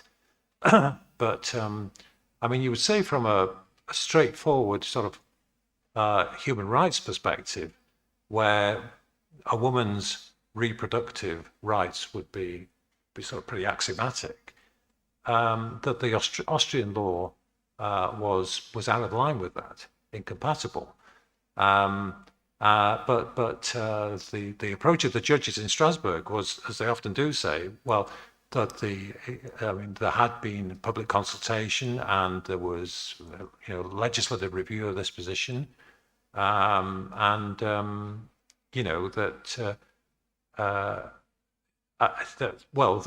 they'd done enough to show they were considering the matter in Austria. They were, but that's kind of out of the playbook of what the court sometimes, it refers to as a margin of appreciation, where that there's a bandwidth of positions which they will treat as acceptable. Now that seems to me to be a strategy for trying to manage difference. You've got people round the table to sign up to these conventions. You've got to give them some slack in the application, not too much, but you're not going to raise expectations to the point where you can be too interventionist in the name of these rights provisions. Well then, the question, Sergio, about the treatment of, the news this week about the strategy of sending migrants to Rwanda, and whether this, the government is saying it's had legal advice, as it's saying about the Northern Ireland Protocol in its dispute with the EU. And probably you can find, particularly in international legal law, say, one so-called international law expert somewhere who will come up with an opinion that favours, you keep asking people until they write an opinion that you like. So I don't attach too much credence to that. But again, that just evinces a lack of respect for the law. And then, then what about the threat of, I think, Sergio, you were saying the threat of the UK to pull out of the European Convention on Human Rights, which was largely drafted by the UK in the post-war years. What sort of a behaviour is that? And there's a certain amount of confusion in the UK between the Council of Europe and its instruments and the European Union and its instruments. And I think, which is understandable, and probably, there are some political elements that play on this, and they're quite happy for people who are very anti-Brussels and anti the EU to think that the Council of Europe and human rights is all part of that package, and that they're happy to play with that. But I mean, for me, I was saying that, we have to try to restore respect for governance. And the Convention on Human Rights, European Convention on Human Rights, I'd say a major milestone in going towards good governance. And they're going to come up with some decisions that you don't like. And that, that you think are not in line with your national interests. And the UK's had several knockbacks. But if you are committed to this convention, and it's hard for the UK to say, well, we're not committed to that, then you have to continue to respect and support the convention and the judgments, even though you disagree with them. I think, thanks, Sergio. I think that's actually, I hadn't thought about it, but that, just thinking through it now, that's kind of the perfect example of what I'm saying is the challenge that, and I don't know whether the Council of Europe has to do more to advertise its own credentials. There's a feeling that certainly in the European Union, at the Court of Justice, with the enlargement of the Union, began to look very different there from the Court of Justice in the early years of the community, when there were probably 6 or 9 members of the European community, and the judges were drawn from Western Europe largely. As you've enlarged the European Union, that's brought a different kind of constituency into the court. And some of those judgments are once again that are not well received by the UK. Well, of course, that's history now. But I think in Strasbourg, we should respect their judgments and respect the convention. There might well be circumstances in which a state might be justified in contracting states saying, "I'm sorry, we can't live with this anymore." But I think that really should be, in extremis, and just because you get knocked back on 1 or 2 decisions, it's not a good reason. Our government's, I'm afraid, a bit prone to saying that their actions are necessary when it means that they have to do if they don't do these things, then what they find convenient will be possible. It's just too easy. Vale. Bueno, podemos hacer igual las 2 preguntas seguidas y así en una respuesta final conjunta. Okay, I will try to speak my better English. So, dear Professor Roger Bronswood, you are a fantastic lecturer. I never seen you in live person, but I already read things from you. I'm hoping for your new book, and you make this class about bioethics around the world in the 21st century, easy class to a difficult subject, and only great men can do that. Congratulations. So I'm sorry, but I'm going to do the same question I have make yesterday, but a good scientist never stop to make questions till get the right answer or a good answer or a straight path to that. So my question will be, a few years ago too, I think, I wrote a paper about living forever. What about if you're living forever. You talked about end of life and other important issues in bioethics in the 20th and the 21st century. This is a kind of a turn down or a roundabout. This, what do you think about not the end of life at itself, but the end of death? And if you can, as in the 80s movie of Michael J. Fox, came back to the future, cryopreservating yourself and waking up with new technology around the door, what should you do? What should people do? Can they choose to live forever? And if they can, what do you do personally? Thank you very much. And then pass the micro, we can have another question and answer both together. Yeah, so we go. Good morning, Adelante. sir. I will speak in English too. Oh, Yeah. Thank you. I'm from the University of Cauca from Colombia. And I would like to ask you, because yesterday we talked about progress and technology. And I would like to know your opinion about how not every technology advance could mean like progress. And because we are actually lost in human contact. And because you can say also that the ethics is like a construction with human interaction. So I would like to know that opinion about that topic. And the other one is because you talk about the referendum of College of London, of the UK, about leaving the United Nations. And I would like to know because also in Colombia we did something called plebiscito, and that lost the credibility of the governance because they want the no for the peace treaty. So it was a really polemical situation that we have to go through. And they also did it because they were really negative about the people asking that kind of questions, because a lot of the governance didn't think that was the people was instructed enough about the topic. So I would like to know your opinion. Thank you.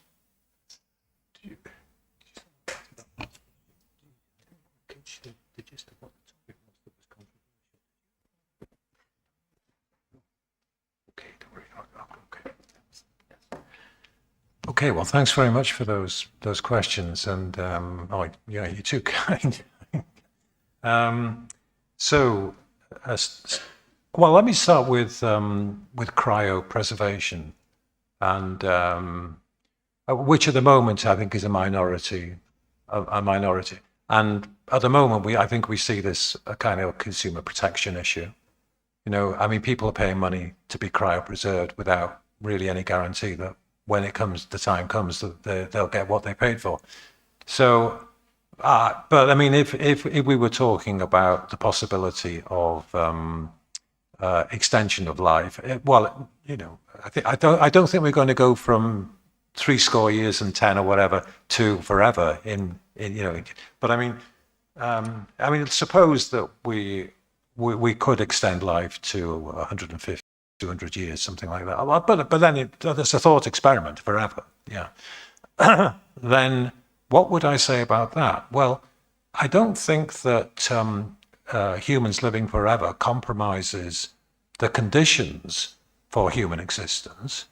And in the way that I was saying that different communities could go their own way, I think it would be for different communities to form around this as a central question. I mean, is this a community where people can live forever? Yeah, or is this? Now, I suppose that there would be possibly an objection here that in those communities that opt for living forever, unless they've got more resources, that means that they can receive new members in their communities, they might get to a point where they can't admit any more new members. And you say, well, is that fair to future generations? Or there'd be a kind of future generations angle there, I think, that we'd have to debate. Yeah, I think that I think this would be a good example, actually, and cryopreservation too, of where there could be legitimate differences between communities, the plurality, and I mean, these communities wouldn't have cross-border. I think their practices wouldn't go across their borders in ways that would interfere with other Unless, well, I mean, there could be problems where, let's suppose you've just got two communities. One is living forever and the other isn't, definitely not. And let's suppose that the way you get to live forever is by some sort of course of treatment that, fixes the genes that will otherwise meet, but there are people in the community that isn't living forever who would like to live forever, but they don't have freedom to cross the border and settle in the other community. I mean, suppose there's some restriction. Then they go across the border nevertheless and buy whatever the treatment takes and come back into their own community. Then, then you've got problems. But I mean, in principle, I think that's something that could be a matter for each community to decide.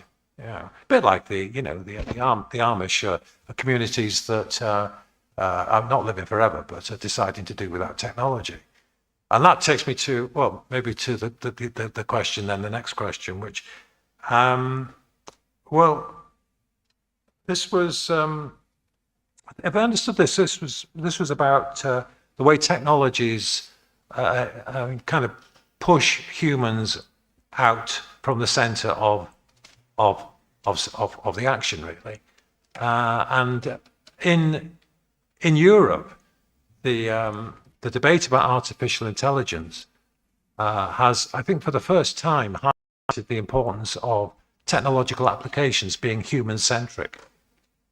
This is, I don't remember people saying about biotech or information technology or nanotechnology and neurotechnology, oh, they have to be applied in ways that are human-centric. But with AI, this is something that is being very strongly emphasized. Now, in the European Union's draft AI law, AI regulation, it's all about the kind of risks that AI might present to humans. And it's understanding human-centric there as we don't want AI that's going to do us harm in a way that will kill us or injure us or, enslave us. Okay. But I think there's another understanding of human-centric altogether, which I hope taps into what you're saying, which is that there is a value in humans being in control, humans doing these things themselves. And one of the reasons why, for example, I'm ambivalent about relying on technology to do the governance work is that I think that we humans should try to do this ourselves. It's an essentially human enterprise. We might not do governance as well as smart machines can do it, although what they do isn't really governance. I mean, they do things which sort of resemble governance, but I think it's important that humans do it themselves, and that and there are a whole lot of human relationships. There are a lot of concepts that characterize what we are as humans and the kind of way we understand our relationships with one another. Like, for example, I talked a bit about respect there in the talk, but trust is another example. I mean, in the promotion of new technologies, the promoters say it's very important that we have ecosystems for these technologies which are trustworthy, that people trust the machines. Yeah. Now, I think there's a fundamental difference between saying I trust this fellow human. I know that when I trust someone, I'm taking a risk. The whole point about trust is that I'm hoping they're going to do the right thing. They're going to act in a trustworthy way. But when we're talking about my relationship with a machine, you say, well, do you regard that as trustworthy? I say, well, that's something completely different. You mean, would I, like an autonomous vehicle, would I be happy to be carried as a passenger in a driverless car or any other driverless form, where there's human not in control of the transport system? Well, you say, I know statistically that I'm probably going to be safe and it's reliable, but it's not a question of trustworthiness. I mean, trust is being given a quite different meaning. And respect, again, which is, I say, so important in human relationships, means something different once we try and apply it to technology, the idea of respecting it, I think that the significance of taking humans out of the center and relying on technological solutions is very, very significant. And I don't know whether, I mean, I was born in 1946, which is so long ago that, you can't even imagine what the world was like in those days. But technology wasn't salient at all in the way that it is now. I get people who send me requests for articles I published maybe in the 1980s.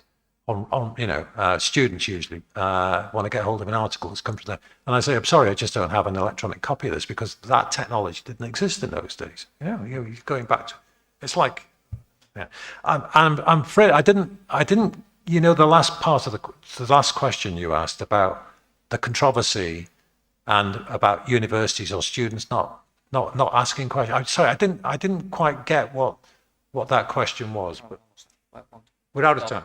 Yeah, we're out of time. But I perhaps sometime today if I could try again on that one. Okay.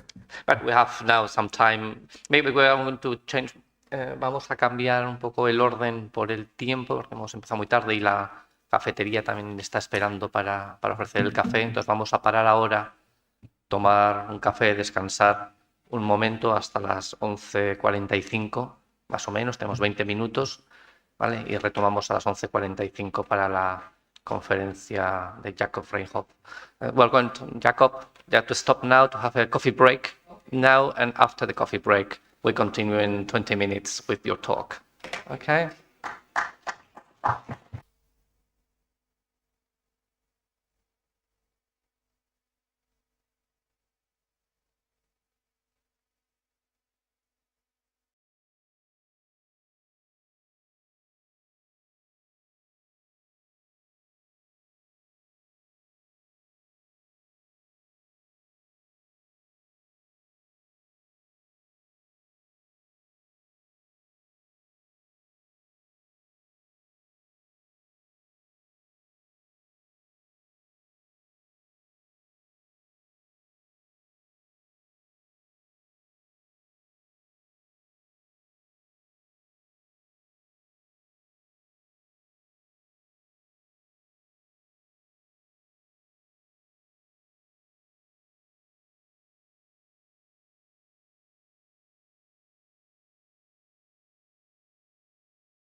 Tiene ruido ahí.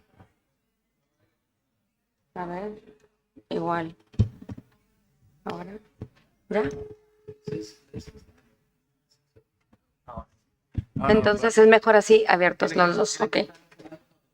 Ok. So keep it open. Keep it open. Yes, Okay. it's better. Ok. Buenos días, de regreso a este Congreso y Seminario Internacional, tanto de la Red de Bioderecho como de la Red de Bioética y Bioderecho de Gran Canaria. Para mí es un gran placer presentar a nuestro siguiente ponente, a nombre del doctor Eric Valdés, al profesor que nos acompaña con nosotros para la siguiente sesión, el profesor Jacob Dahrendorf, quien es profesor de Roskilde. I'm probably not Roskilde, yes. pronouncing properly. University en Dinamarca. El profesor trabaja en ética y derecho y quiero comentarles que es miembro fundador de la Red de Bioderecho a partir de 2015, donde se llevó a cabo el primer encuentro de la red en la Universidad del Desarrollo en Chile. Well, it's my great pleasure to introduce our next speaker, our dear professor, Jacob Dahrendorf, who is a really beloved friend and founder of this international network of biolaw from 2015, and in our first meeting that was held in Chile. So with no more introduction, I am just going to say that it's an honor to have you here, to have you every year actually, and we are very looking forward to hear your talk. Okay. Yes. Yes, thank you very much, and I'm very happy to be here in Gran Canaria for this meeting. I'm also happy to be able to have this lecture. It makes it a little bit difficult after Roger Brownsworth, who made this important statement of the plurality of biolaw, that you in each country, you have one opinion, you have decision makers who make one opinion, and you have in the world many different conceptions of biolaw. And my lecture would in some sense be about the same question, but maybe going in the other direction. Would it be possible to have some common idea of biolaw?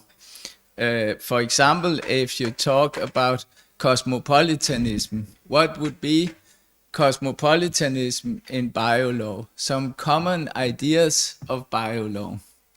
And I think in the previous lecture by Roger Brownsworth, there was the interesting example of the court in the United States, where you have a disagreement, but then you make a law that allows for disagreement if this will be the case of the decision. So the question of biolaw is to how can you have a common framework, and what about this disagreement within this common framework? So this, I think, is somewhat a framework for my talk. But as you see, the title of the talk is New Challenges to Biolaw in a Post-Pandemic World. And I should say I'm from philosophy originally.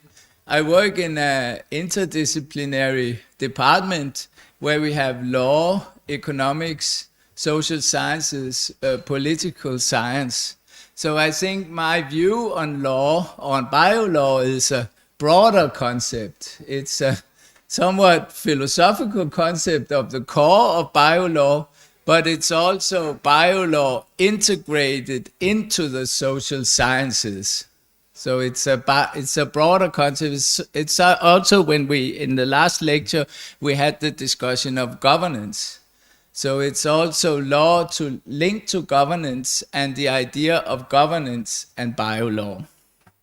So this is the idea of the lecture, and of course when you ask the question, is there a biolaw in a post-pandemic world? The basic question is, has something changed after the COVID pandemic?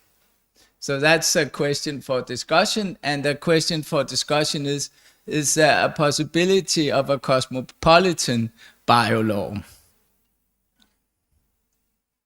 So I would have hoped that my friend Eric Valdez would be here, but unfortunately he couldn't make it. But that's also good for me, because then I can present the argument or the discussion we have in the book alone. So I know what's in the book. Then I have nobody to contest my presentation of the book. But we have made this book together, which is called Biolaw, Economics and Sustainable Governance. And this is a book where we talk about cosmopolitan biolaw, but since my own history of career has been that I worked in bioethics and biolaw, and then I moved to business ethics and, in a sense, business law, but more business ethics. So this was the organizational dimension. And I think in my originally with bioethics, I was unhappy with the fact that there was not so much about the organizational dimension in the principles of bioethics. So that's why we have this more open title that talks about biolaw, economics and sustainable governance.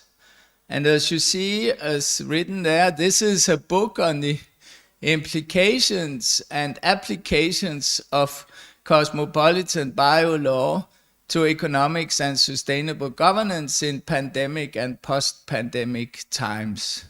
We discuss the legal and political foundations of economic organization, global governance, and sustainability in order to talk about deliberation and action in this context. And of course, that's why you see the problem of pluralism as being a very relevant problem. Can you reach some common agreement? And what does that mean in the pandemic times? In the pandemic times, you could say, why should we have this agreement, or is it necessary to have an agreement? One of the challenges may be that the pandemic is, so to say, universal. It goes everywhere in the world. So with the pandemic, you could argue it was necessary to get some ideas of common way to talk about ethics. But you can also say the way we have actually dealt with the pandemic has been rather pluralist, that you have had very different conceptions in different countries to deal with the problem of the pandemic. So we see this, as you see, as challenges of a post-pandemic world. So that's why you could say the idea of cosmopolitanism relates to a concept of self-reflection. So we could say we need reflective self-monitoring of basic concepts of understandings. So you could say there was something in the pandemic that developed an understanding of a new reflections of bioethics and biolaw on the basis of the global changes. New development risk in cosmopolitan societies. I think it's a fact of the globalization of the pandemic that requires this self-reflection about the norms of bioethics and biolaw. So the question is also, what is cosmopolitanism in this field? Is there a cosmopolitan biolaw?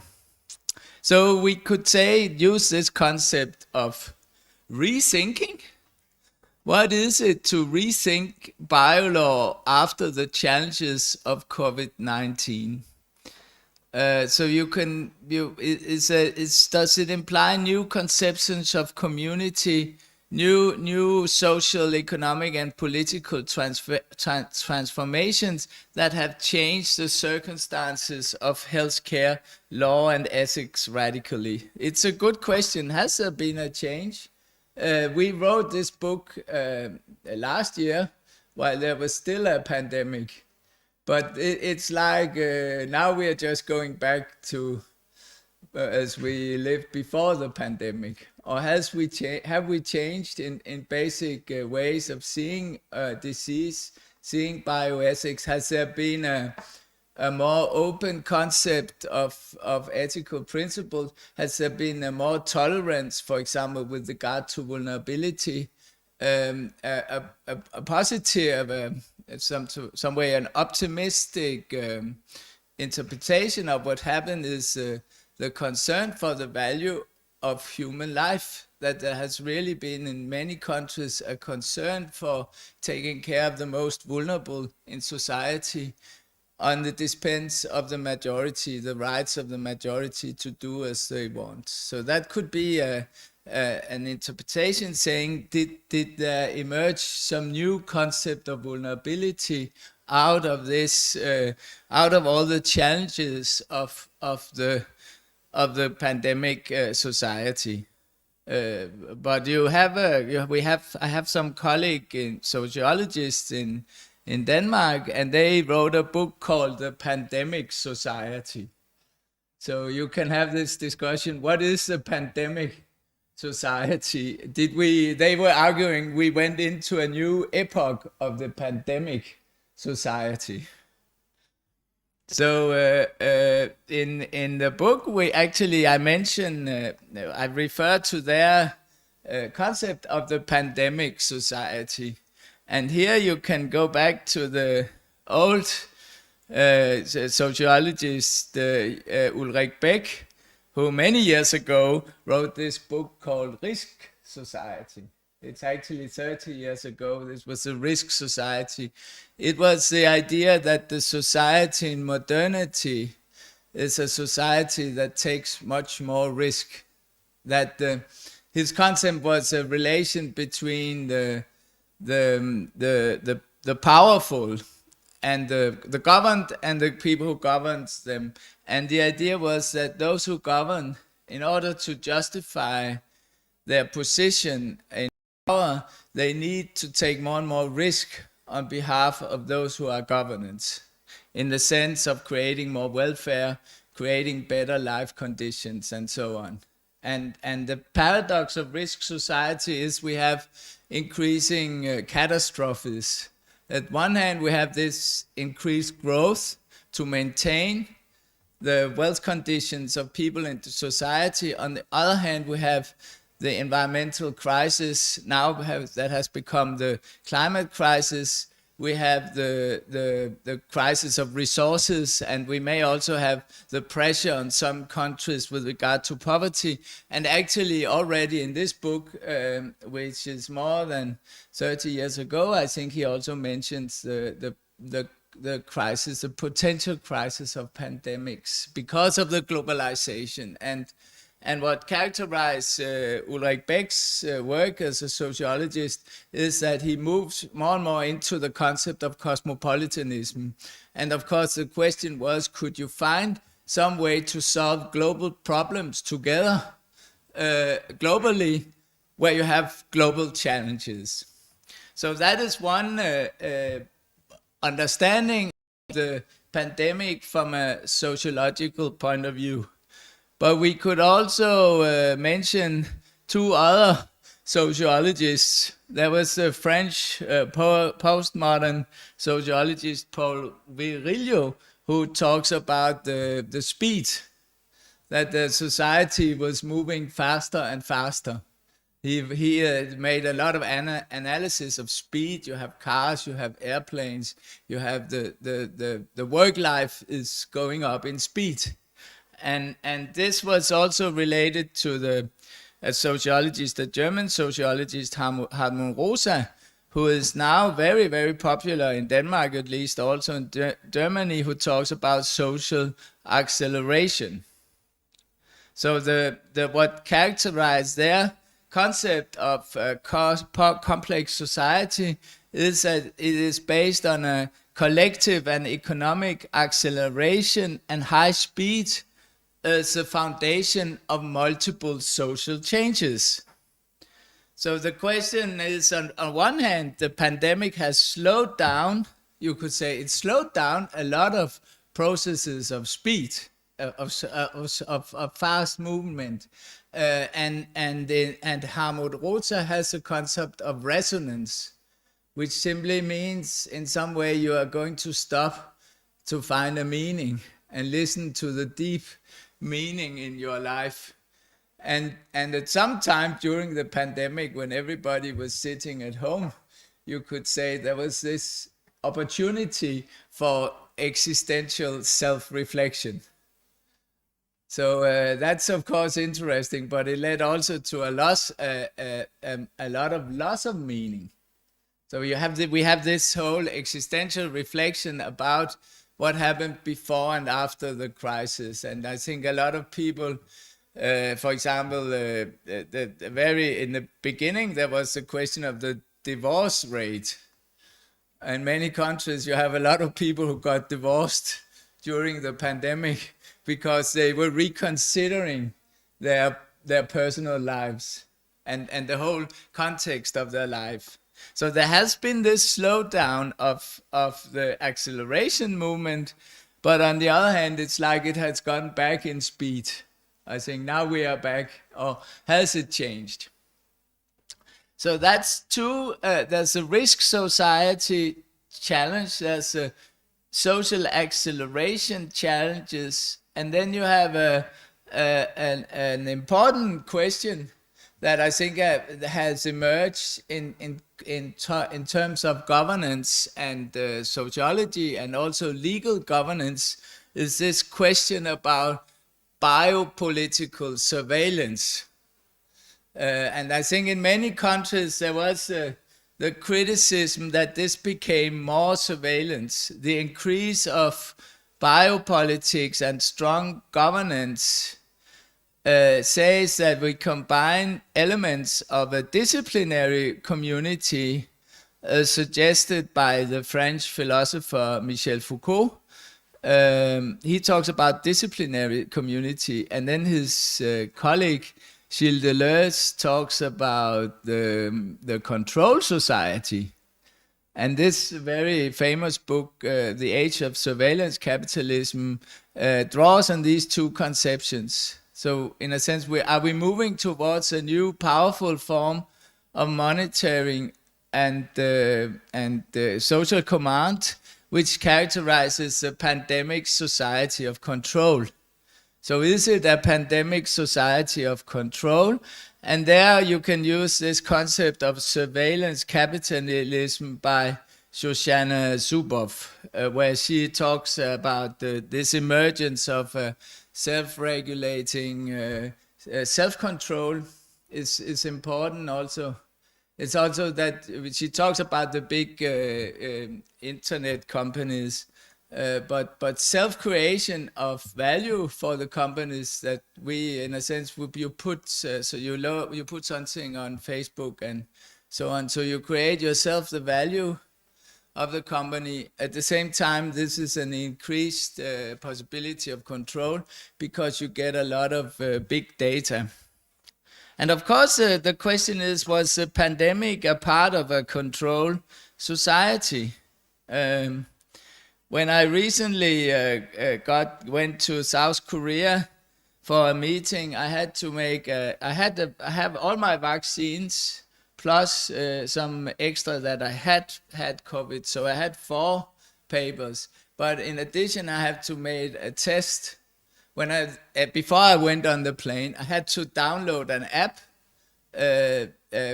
from the Korean government. I had to send a paper to the Korean government.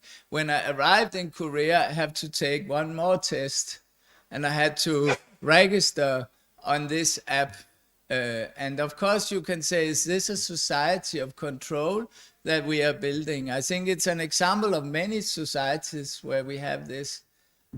But at least it's self-control. It's also self-monitoring.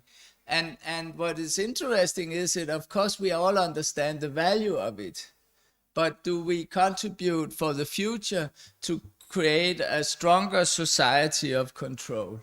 So that's, of course, also one challenge for governance of this biopolitical surveillance society. So we can also, if we should ask for some discussion, what happened following the COVID? There's, for example, this question: was an increase in inequality? There was, for example, the inequality of treatment. But you could also say that while the poor people were more exposed to the disease, and in many cases also suffered economically from the pandemic crisis, the richest in society sometimes even became more rich of the catastrophe. So was there a kind of inequality bias in the way we dealt with this crisis? That's a question to ask. And sorry, that was the wrong way. Let go of this. Oh, sorry. So that's a question of and this relates to the vulnerability. So that's the question of increased inequality, but you could also say, has the crisis been the most destructive for the elderly, poor, and the most vulnerable around the world? So I think you can say it has made us much more aware of our limits, our bodily existence. But there's a double interpretation of this, because there could be the interpretation, as I said, we have become more aware of the ethics of vulnerability. But the other interpretation could be there has in fact been a much more that it has been very destructive for the vulnerable. At least there has been this concern about the ethics of vulnerability. And you could go on. We had in the last lecture from Roger Bounsford ended with a discussion of death, and here you could say the presence of death is behind the attempts to create a normal life after the pandemic. So you could say, will there be a normal daily life after the epidemic? And how will we regain the power of humanity? The question is, of course, has there been a more obsession with death after this? This could also be has humanity been more aware of our end of life before, you could say, before we were living this acceleration, not thinking about that we were going to die, and the pandemic made us really remember the problem of death. All these challenges, of course, leads to this question: what is the biolaw that we face today? If we talk about how can biolaw come into play? And there I agree with a lot with the discussion we had before, because we see many types of moral disagreement. There's a class of principles and meta principles. There's relativism in deliberation. There's need to procedurally overcome guarantee of reasoning. For example, in the very important problem of resource allocation. So there is really the question, can biolaw find common principles and norms? Can we talk about common principles and norms, and what should this really be about? If we should have a more general idea of these norms. And here I think, which you were mentioning, the founding meeting of the network, which was this very interesting confrontation between the so-called European principalism and the American principalism. And in the European project, as Roger also mentioned, we talked about autonomy, dignity, integrity, and vulnerability as values or principles in the framework of responsibility and solidarity. And that the optimistic interpretation would be that we have actually, especially in the welfare states, European welfare states, global welfare state, when you talk about the concern for vulnerability, there has been this concern for respect for the human person, which has emerged out of the pandemic, that you could say a way to, the utilitarian way to say we prioritize the majority and leave out the vulnerable has not been possible, because then everybody would become ill. There was a problem of the disease spreading. So you had to be, you had in a sense, you could call it a prudential reason, you have to take care of the vulnerable, also because not to spread the disease. So there you could say that maybe there was a practice of practicing these principles, especially also if you talk about solidarity. I think also the optimist interpretation, in many countries, the people who were against vaccines were in a sense not very popular. But yet you could say it was a outshaming of the few by the many. But another interpretation could be the idea of solidarity.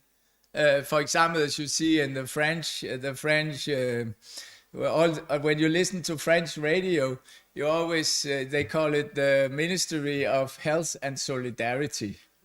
So you have this, of course, this was also a marketing stunt to sell the vaccine, but I think it's an interesting, this point of solidarity of in the governance of the pandemic crisis. It raises also this question of biosecurity. I think actually at my university, some colleagues in natural sciences have just opening a big center for foundational research in pandemic, and the center is called Pandemic X, the Center for Research in Pandemic X. So it means there's a security problem for the future of the pandemic. What will be the future of this? So you have the whole question of biosecurity of the future, how all these speculations about new pandemics that will come. We can argue that the pandemic has given rise to conspiracy theories about the origins of the virus, and we can also deliberate of the future of the virus and biosecurity and bioterrorism, for example. So this is a question of biolaw in cosmopolitan society, and in the book we say the aim of the book is to show the importance of universal cosmopolitan biolaw as a basis for an international governance of this idea of post-COVID-19. I don't think, well, we succeed with this. Maybe we say there's some need for global governance, and there's some need to integrate it into the more general discussions that we have of sustainability. So I have myself but been very interested recently in the sustainable development goals, and here you could say that a universal biolaw should be considered into this framework of the sustainable development goals. So you could say biolaws should relate to the United Nations idea of sustainable development. Of course, the goals there's a lot of problems with these sustainable development goals. Can you follow one goal without the other? Can you pick and choose in the goals? So there needs to be a vision behind. But I think the vision of the Sustainable Development Goals for biolaw is also that there's a combination between the different elements. that you have the social element and the environmental element. And if you deal with crisis, you need to have this holistic approach to governance. And I think where you see some of the states that managed well in dealing with the COVID-19 was also because they had, if for example you have a goal about well-functioning institutions. So they had well-functioning institutions, and then they may also have good approach to the social dimension of the state. So that's something I think about, that the goals work together for decision-making and sustainable decision-making. So you could say there's this link between biolaw and sustainable development goals. And then you could talk about the global bioethics. So it is something about how you link biolaw to bioethics. And here, of course, I think it's interesting of the network that we talk about biolaw. Originally, when we had the European project, we talked about bioethics and biolaw. But it's interesting thing, can you have biolaw without bioethics? And I think we need to see them combined. Or maybe bioethics is the basis of biolaw.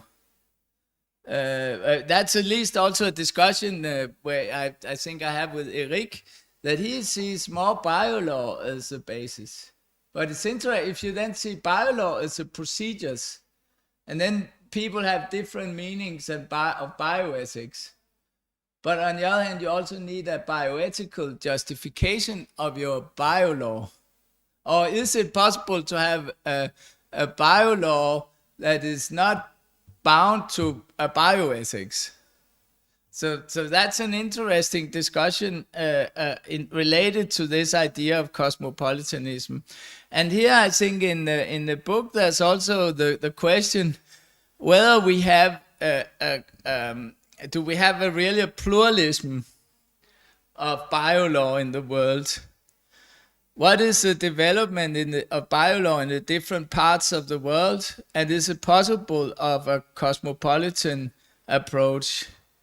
Because you can say we have a European, a Mediterranean, American, and international conceptions of biolaw, and can they really be united? And but then you can say you have the sustainable development goals. Then there you actually have some values that states agree to support. How does this relate to biolaw? And what does it mean to solve problems in a common way? So you here could talk about the philosophical foundations. So that's what we try to discuss in the book. Is the philosophical foundations of the ethics of biolaw is to demonstrate how biolaw emerges out of different deliberations. So you could say, is it the ethics of the good life that becomes is it a kind of the ethics of the good life that becomes the ultimate foundation of an international biolaw? But then, of course, you have the problem of judgment to apply the balance of biolaw in particular decision making. So there's a philosophy of bioethics in biolaw, and linked to this, I think we can talk about the new condition of biolaw. Maybe if we go back also to the European project, we talked about the environment, but the new condition of biolaw is biolaw in the context of the Anthropocene. Yeah, where you have this extension of the human sphere, or the whole relation that humanity as a species is defining its own limits, or we are in a sense, way as through the Anthropocene changing our own conditions of existence. There's nothing outside humanity in the sense that we produce. We manipulate everything. For example, we have plastic in our own blood now, and there's plastic on the bottom of the sea and so on. So So you have this, and you, I think you can see the pandemic also in the context of the Anthropocene. That this, and also the speed of the pandemic. So that which is linked to the global, you could call it the condition of human life, as I say there, in the technocosmos of the Anthropocene. So there's this challenge of the Anthropocene that is necessary to deal with in this context. And that's why I think that we need this interdisciplinary approach, where you have the health organization. You don't only talk about governance from the legal perspective, but you also have the business ethics contribution to this field, how you relate governance to the stakeholders, and how this is integrated in the development of decision making in the healthcare organizations. So you have this a link between the different disciplines and the necessity of interdisciplinarity when you talk of business, of bioethics and biolaw. So we can relate this to the concept, the global governance principles in talking about this framework.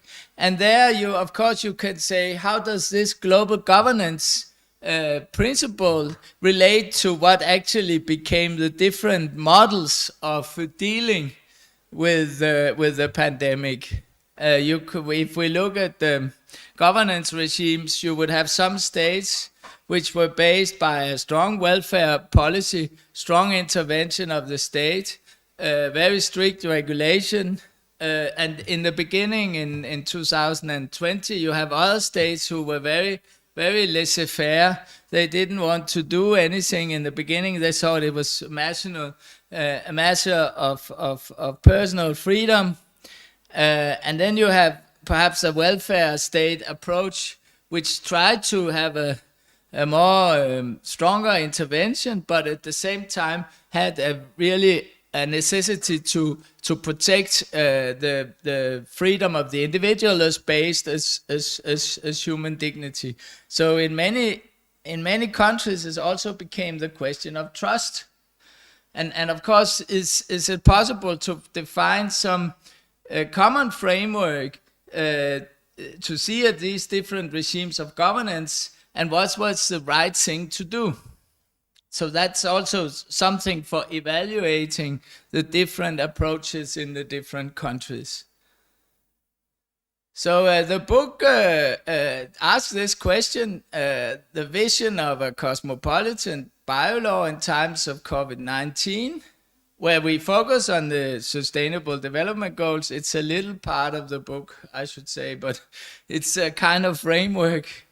And then we try to discuss this issue of what could be the basic. It's in a sense also to talk about that we have these basic ethical principles in the framework of sustainability as a kind of measures for this kind of governance. So that's it ends with a question mark, I think. I think the book also ends with a question mark.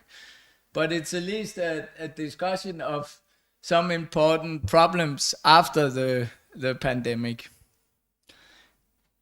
So I think we stop here. So thank you very much. Thank you for listening. And I think it also should be, that's my other subject, which is called philosophy of management, which linked more to the organizational dimension. And here, so I think you have this, in this book, it's also a question about sustainability. So there's some link between these two discussions. Okay.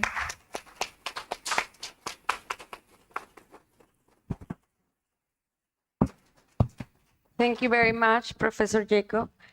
Yeah, we have a lot of questions, and most of all, the increasing breach of inequities and the moral disagreement, and what is manageable about that and sustainable for the survival of the humanity and all of the human, non-human spaces. But it's not a question, it's just like a thought. Yeah. So cerramos la conferencia del doctor Jacob y abrimos para preguntas o comentarios por parte de ustedes que quieran dirigir hacia el profesor. Solamente tenemos espacio para una. Okay, yes.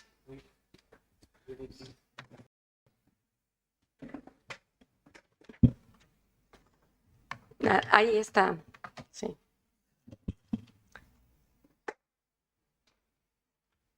Okay, thank you very much. I will try to ask my question in English directly. So I'm very interested in the question, in the issue of vulnerability. And you mentioned the importance of this after the pandemics. So my question is your thoughts about a more social or plural concept of vulnerability, since I think we have used it in bioethics in a more individual meaning, referring to individuals who are in a specific situation, but maybe with the things we have learned in the pandemic, we may think on idea of vulnerability of societies or vulnerability of places, institutions, etc. So I don't know if you have think about this topic or your opinion on that. Thank you very much. I think that's very interesting to say the vulnerability is not only at the individual level, to see it more socially. I think if you look at the sustainable development idea, the idea of sustainability as presented in, if you go in the United Nations, in the Sustainable Development Goals, it becomes more difficult. But if you go back to the Brundtland report about our common future, the vulnerability considered as a broader concept between social dimension and the natural dimension is very important. And I think the justification in the philosophical terms, you find, I didn't talk so much about this here, but you have the German philosopher Hans Jonas, and the principle of responsibility, the imperative of responsibility. And I think in his vision, this idea of philosophy as the responsibility for the future, the idea of vulnerability plays an important role. So, and also considered in a broader sense. So I think it's correct to see it as a broader concept. The Anthropocene is double, because there's nothing outside humanity. So in a sense, it's a dangerous, not a dangerous, but a scary vision, because suddenly there's only human beings who have captured everything. And of course, that you can say this is also our vulnerability is within this, but how do you make sense of vulnerability in the Anthropocene? I think that's important also. But I think it's a good idea you could also say, if you go to a philosopher like Levinas, that vulnerability was defined as it's true, it was defined in the relation to the other, but you could say it's also about the community, I think. But of course, if looking the way we dealt with the different states, dealt with the pandemic, you could say that there was an increasing awareness of vulnerability, that we all, where you would say in a market society, you have the idea the strongest survive, and in global capitalism, you would say you fight, and you have those who get rich, who are lucky, who have fortune, and those who are not so lucky, they live their own lives. But you could say with the pandemic that there was, in fact, a concern for the most vulnerable in society. And in Denmark, for example, there was then we had some kind of a neoliberal think tank, and they started to discuss how much did it cost to save one human life. And then they say it was very, very expensive compared to because you stopped every production, everybody lived at home, and you did that because you want to save the old people in the nursing homes, and especially the elderly who were very vulnerable. So from this point of view also, it was not an economic rationality, it was a rationality based on respect for vulnerability, you could say. Well, Professor Jacob, I think that we don't have more time for another question, but I love this closing remark, respect in times of vulnerability. That is really connected to what Dr. Brunsworth said as well. Thank you very much, and a big applause for you. Un aplauso para el Dr. Jacob, y así cerramos la sesión. Thank you. Y bueno, hablamos de respeto en tiempos de vulnerabilidad, y en esa situación pues respetamos el tiempo de un breve receso entre una mesa y otra, según nos indica el doctor Romeo.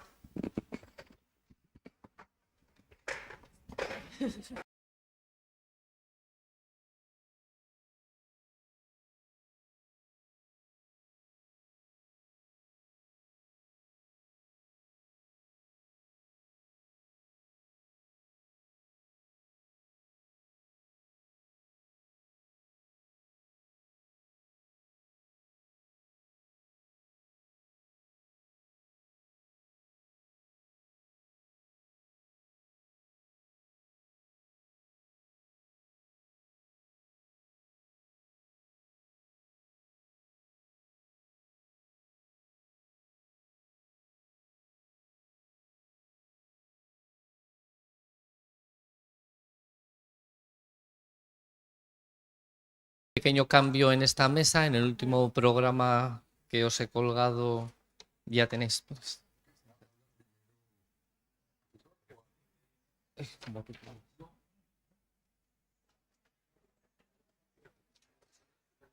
o sea, en esta mesa, en vez de el profesor Franklin Fajardo, que es el que estaba previsto, va a intervenir Álvaro Camilo Sánchez, ¿vale? Con la conferencia sobre neurociencia y proceso judicial, nuevos retos y alcances, que estaba prevista para el sábado, pero por temas de cambio de horario. Puedes bajar.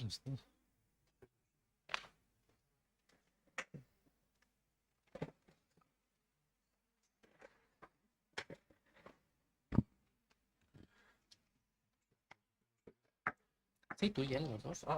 Sí, sí, esta mesa es conjunta. Muy bien. Se pronuncia bien. La tenía. Que estás bien. Sí, es conjunta.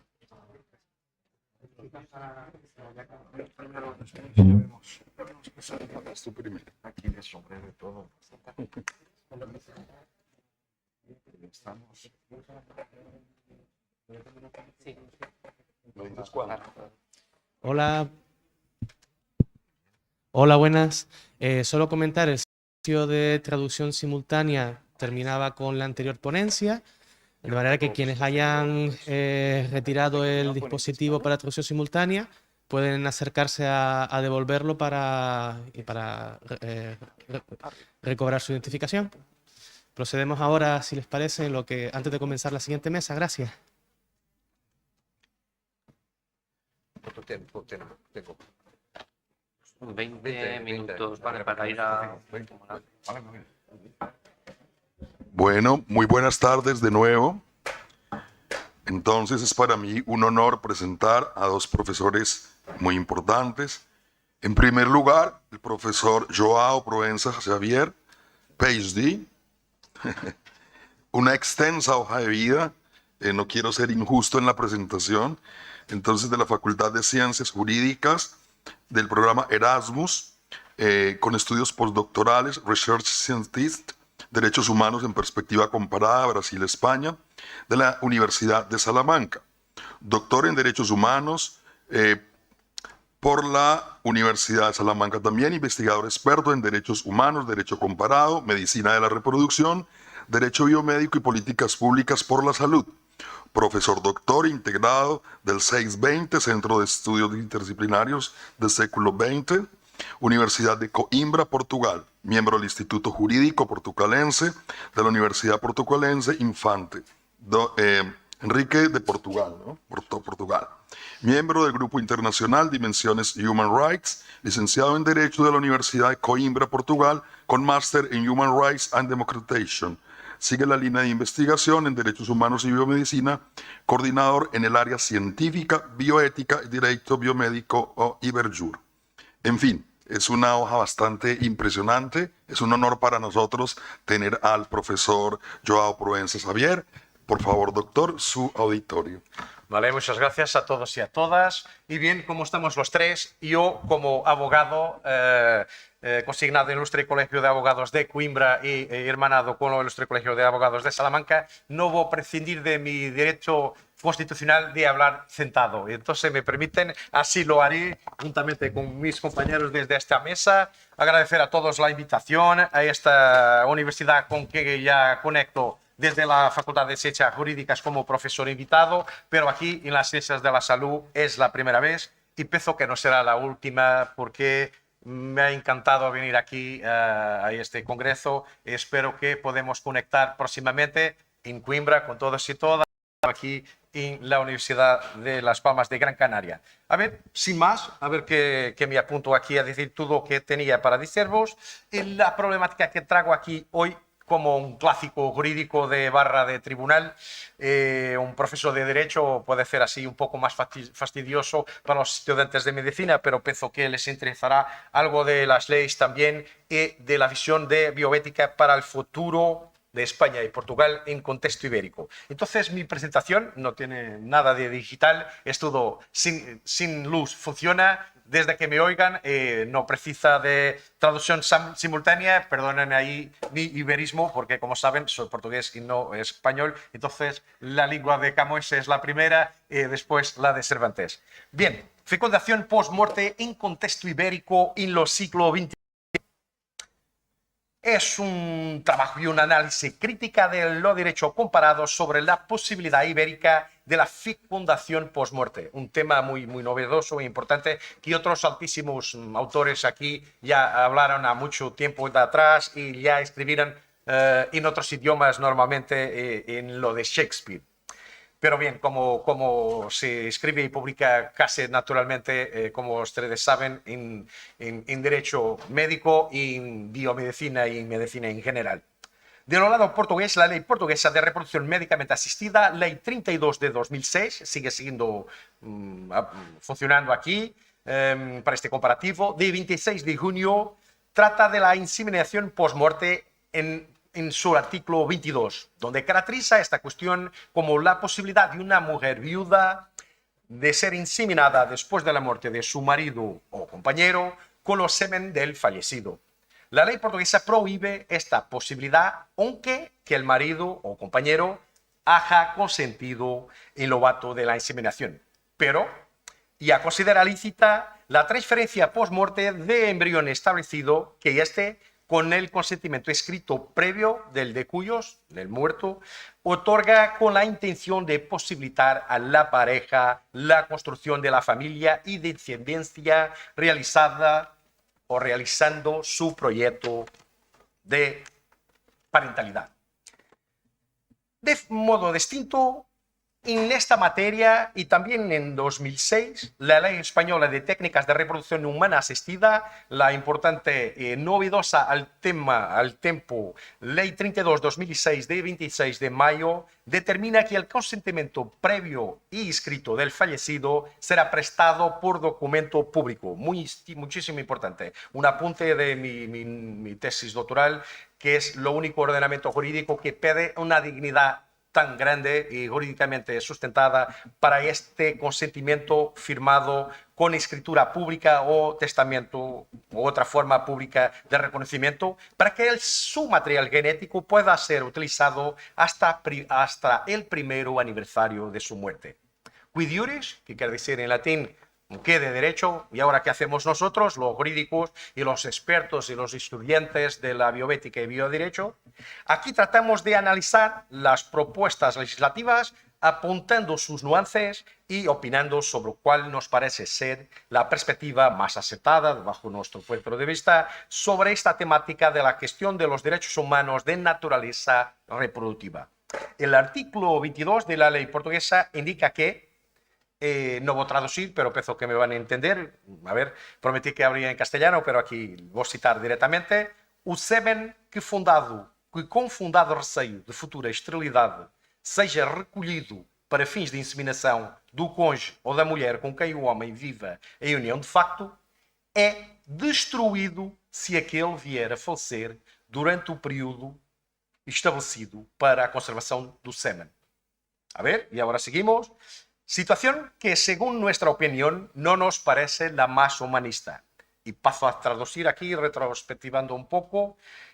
Ese semen de la inseminación del cónyuge o de la mujer con quien el hombre viva en unión de hecho es destruido si aquella viera a fallecer durante el periodo establecido para la conservación de este semen. Así, en España, la cuestión es muy distinta de acuerdo con la legislación actual, analizando en nuestro comparativo legal ibérico de derecho esta cuestión de lo proceso reproductivo post-muerte. Bien, fecundación por post-muerte en Portugal y España en el siglo XXI, este que estamos hoy. Este donde quería yo trasladarme, creo, preservadamente como Michael J. Fox fuera en lo regreso al futuro y no al pasado. A ver, ¿qué decíamos nosotros aquí? Que la ley 32/2006 de 26 de junio trata la inseminación post-muerte, ya lo decimos en el artículo 22, donde la ley portuguesa prohíbe esta posibilidad de fecundación post-muerte, aunque el marido o compañero haya consentido en el acto de inseminación. Pero ya considera lícita la transferencia por muerte del embrión, establecido que éste lo haga con consentimiento escrito previo del de cuyos, pero puede ser particular. No tiene ninguna dignidad este documento que la ley portuguesa habla aquí, otorgando la intención de posibilitar a la pareja esta construcción de la familia y descendencia realizando su proyecto familiar. De modo distinto, en esta materia, la ley española 14 de 2006 determina que este consentimiento previo sea prestado por documento público para que su material genético pueda ser utilizado hasta el primer aniversario de su muerte. Bien. Sin embargo, las técnicas de PMA actuales, por su parte, apuntan posibilidades de alargamiento a una nueva dimensión de derechos al no reproducción, distintas de las que había en lo pasado. La esterilización, petición o mandato judicial, el aborto, que hablan aquí los compañeros previos ingleses anteriormente como interés, incluso el acceso a la utilización de medios anticonceptivos. Hoy tenemos derechos a no reproducción mucho más actuales. Derecho a no tener un embrión implantado sin su o nuestra aprobación, a no ver su esperma o óvulos o otro material genético utilizado para generar embriones sin su voluntad. En este sentido, Dworkin y Vera Raposo, compañera de longa data de la Facultad de Derecho en la Universidad de Coimbra, desplazada en la Facultad de Macao hace muchos años, experta en derecho reproductivo, que una autora que les recomiendo mucho, defienden que la decisión de procrear es un acto individual y que pertenece a la esfera de la vida privada de cada individuo. Fernando Avelán y Xavier Sánchez Caro definen que la fecundación post-muerte, que está admitida en el ordenamiento jurídico español, está sometida a un doble condicionalismo o condicionamiento, que exista constancia de que el varón lo acepte en la vida y que las técnicas se cumplan dentro del plazo determinado por la ley, aquí definido de 2 meses. En efecto, los mismos autores definen, y que paso a citar, la procreación post-mortem consiste en la posibilidad que la esposa o compañera del varón fallecido o prefallecido, digo yo, pueda utilizar los semen de este último a los embriones originados in vitro con los gametas de ambos o procedentes total o parcialmente de otros donantes con el fin de engendrar un hijo. Y fin de citación. Aquí llegamos a la fecundación post-mortem perspectiva ibérica. Para la civilista de la Universidad de Coimbra, Capello de Sosa, mi querido profesor de Derecho Procesal, es válida la voluntad inequívocamente manifestada por lo marido cuando vivo de querer dar a la esposa, mismo después de su muerte, el poder de concebir una crianza a través del esperma depositado y congelado en vida, desde que el relacionamiento sexual o inseminación artificial no tengan sido posibles y eficaces durante su vida.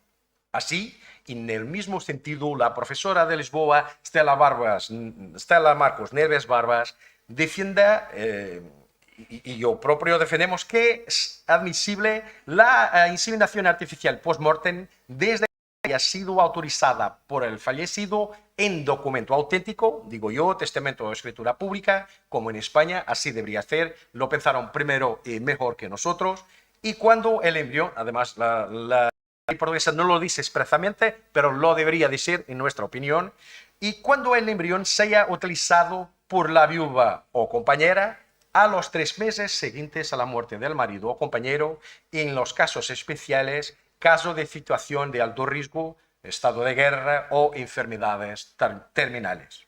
Para la investigadora española Carcava Fernández, los problemas jurídicos planteados por las técnicas de procreación humana levantan cuestionamientos difíciles, como todos ya vimos aquí, morales, éticos y bioéticos, legales para todos los ordenamientos jurídicos nacionales. El derecho privado, el que realmente se ve afectado en este tema, ya que los avances científicos en este campo nos hacen replantear conceptos tan clásicos y básicos y fundamentales como los de paternidad y maternidad. Muchos son los argumentos en contra, en favor, tanto en Portugal como en España, porque aquí revisitamos la opinión también de la colega de Coimbra, Sandra Márquez Magallanes, en esta materia, y a saber que la admisibilidad de este procedimiento, pero sin atribución de filiación, muy importante para los civilistas, cultores y estudiantes de Derecho de Familia, ante el fallecido, y sin atribución de derechos sucesorios a los hijos nacidos de estas técnicas de fecundación post-mortem. 2. La admisibilidad del procedimiento con conocimiento de los derechos sucesorios a los requisitos del consentimiento previo, expreso y escrito, formal, documental e intencional, libre del fallecido y no menos sujeto al cumplimiento de los plazos para hacer la concepción y para nacer el niño nacido de estas técnicas. O, al final, 3. Simplemente la imposibilidad legal de la inseminación artificial post-mortem. Negarla no puede ser. En nuestra opinión, en Portugal, el proceso legislativo que terminó con la nueva, que ya actualmente ya no es nueva, pero la nueva antigua ley de PMA, esta que hablamos hoy aquí en este comparativo ibérico, la ley 32/2006 de 26 de julio, conoció un dispositivo semejante al español en lo decreto 415/7, aprobado por la Asamblea de la República Portuguesa en 17 de julio de 1999, en final del siglo XX, y posteriormente, vetado negativamente en esta realidad por la Presidencia de la República en su artículo 18, número 1, que aceptaba a la inseminación post-mortem si hubiera expresa autorización de marido o compañero y fuera efectuada en los 3 meses siguientes al óbito. Como ya pueden adivinar, básicamente esta sería la legislación que yo pretendería ver aprobada en Portugal, esta de 99, y respaldada en la ley de 2006. Desafortunadamente no fue eso que aconteció, y los pares ibéricos no andaron en los mismos pasos unos de los otros. Entonces la legislación española en esta materia se dista un poco de esta, no de esta versión aquí del proyecto de ley portugués, pero de la ley de 2006 efectiva. A pesar de todo eso, esta opción legislativa, esta de 99, no fue la adoptada en Portugal, y el artículo 22, número 1, que hablamos anteriormente, no permite la inseminación artificial post-mortem. La ley 32/2006 determina que após la muerte del marido, el hombre con que viva la mujer en unión de hecho, no es lícito a la mujer ser inseminada con el semen del fallecido, ainda que éste haya consentido en lo acto de la inseminación. O semen que, con fundado receio de futura esterilidad, sea reconocido para fines de inseminación del cónyuge o de la mujer con quien el hombre viva en unión de hecho, es destruido si aquel viera a fallecer durante todo este proceso establecido para la conservación del semen.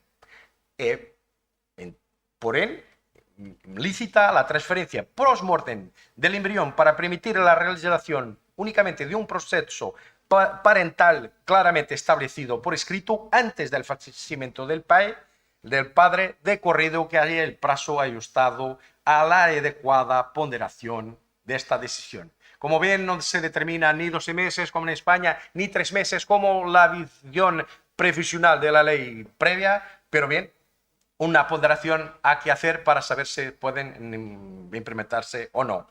Véase también en la ley portuguesa el artículo 26, fertilización in vitro post-morte. Contiene que, y paso a citar, si aquel que depositó su semen o ovocitos para fin de inseminación en beneficio de casal a que pertenece viera a fallecer, aplícase con las necesarias adaptaciones lo que dispone en materia de inseminación artificial post-mortem, los artículos 22 y 23 que ya hablamos previamente.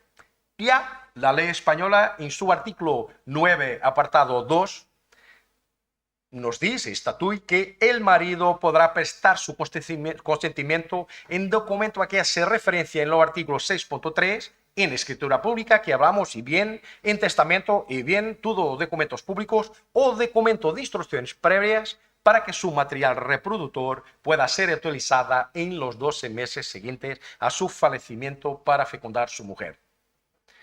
Recomiendo el capítulo de la legislación que dice fecundación post-morte. Así, en España, con su novedosa Ley 14/2006, está entre aquellos países que aceptan la admisibilidad de este procedimiento, pero condicionan la aplicación de los derechos sucesorios a determinados requisitos, fechas varias, consentimiento de lo muerto, de lo de cuyos, y según la compañera Sandra Magallanes, la ley española, por regla, recusa la utilización de semen del fallecido o compañero por la mujer, negando la filiación a la crianza que nacer en contrariedad a tal disposición conforme determina el artículo 9, número 1 de esta ley, pero acepta excepcionalmente la hipótesis y le atribuye efectos paterno-filiales si lo fallecido o verse manifestado favorablemente en documento revocable hasta el momento en que se realice esta técnica en los términos del artículo 9,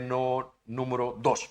En la ley española, el artículo 23, con su epígrafe paternidad, en la ley portuguesa, perdón, se puede ver la violación de esta prohibición a que refiere el artículo anterior, lo 22, resulta, y si de aquí resultara la gravidez o embarazo de una mujer inseminada, la crianza que viera nacer es habida como hijo de lo fallecido. A ver, partiendo ya para una reflexión final, de acuerdo con mi tesis doctoral en Derechos Humanos y Bioética en contexto ibérico, defendida en España en la Centenaria Universidad de Salamanca, parece admitirse, por su parte, la transferencia de embriones post-muerte como formando parte de un proyecto parental ya en movimiento con los embriones ya formados, dando continuidad a la voluntad previamente constituida de construir familia y descendencia por parte de quien dejó ya la vida involuntariamente, y en mi opinión ese destino es digno por el embrión criopreservado y más digno y preferible que lo descartado. A ver qué me contestan ustedes, pero pienso que sí, sigo pensándolo desde 2006, en realidad. No se deja al final de hacer una crítica a la ley portuguesa de PMA, que no reguló esta materia de manera satisfactoria, en mi opinión, una vez que no apunta una fecha temporal como debería para que el embrión pueda ser transferido al útero de la mujer o compañera después de la muerte de su marido o compañero, dado que piensa que es cierto que se conceda un periodo de luto, un periodo de reflexión para tomar tan difícil decisión de seguir un embarazo de un niño sin su padre vivo. Decisión que es muy pesada en el momento de decidir, de hacerla al final. En el mismo sentido que la autora castellana María Pérez Monge define esta fecha en su reflexión en la medida que pretende evitar a la precipitación y a una situación cuál es la muerte de marido el compañero. Entonces no es una decisión que deba tomarse de ánimo leve, pero bien, hasta el final del año tiene que ser porque si no se pierde la conexión del proceso familiar y todo lo encuadramiento jurídico en esta materia. A ver, un apunte del siglo XXI, para eso me invitaran, muy importante, recientemente y ya en abril de 2021, el presidente portugués Marcelo Rebelo de Sousa, el propio profesor catedrático de Derecho Constitucional en Lisboa, vetó, dice que no, al decreto ley sobre la inseminación post-muerte en Portugal, recorrido nuevo, por considerar que este sobrescribía o suscitaba dudas nombradamente en lo plan del derecho sucesorio, cuestionando también la propuesta de aplicación retroactiva de la ley que fue aprobada por el Parlamento portugués y que proponga permitir la fecundación por muerte con la posibilidad de fecundación con material genético crío preservado del fallecido con lo intento y autorización previa diste ante un proyecto parental en desarrollo después de 6 meses de la muerte de este y teniendo la mujer que iniciar el procedimiento hasta 3 años después de la muerte del marido o compañero. Así, hay que esperar una nueva iniciativa legislativa para retomar esta posibilidad, por lo menos del lado portugués, y pienso que en la próxima lo hacen a la tercera y lo hacen bien, copiando por buenos pasos de nuestros pares aquí, los compañeros juristas y los editores de la ley de 2006 española, que hasta este momento sigue siendo una de las más novedosas del mundo en estas materias y con conexión entre juristas y clase médica y ya con una importancia muy grande de este frenamiento y reflexiones por lo próximo ciclo de la bioética, lo bioderecho y la legislación internacional de derechos humanos. Muchísimas gracias, perdón por esta carrera, ha sido un placer estar aquí.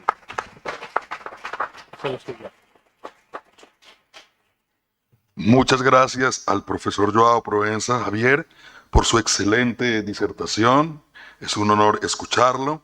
Y ahora nos complace dar la bienvenida al profesor Álvaro Sánchez. Él es abogado de la Universidad del Cauca en Colombia, especialista en ciencias penales y criminología de la Universidad Externado del mismo país, Colombia. Tiene una maestría en justicia y tutela de la Universidad Externado de Colombia también, y además es estudiante, maestrando de la área de profundización en Derecho Penal de la Universidad Nacional y miembro de la Escuela en Justicia y Criminologías Críticas Luis Carlos Pérez, un gran jurista, un gran penalista colombiano de la universidad, y su disertación será sobre neurociencia y proceso judicial, nuevos retos y alcances. Profesor, es un honor tenerlo. Bienvenido y su auditorio, por favor. Muchas gracias.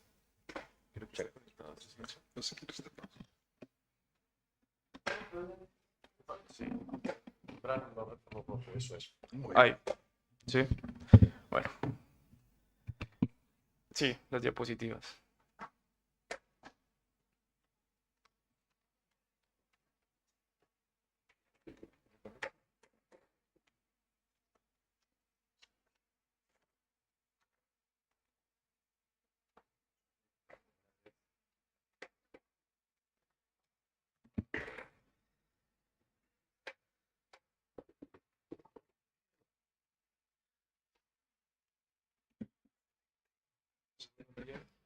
Tardes ya a todos los presentes.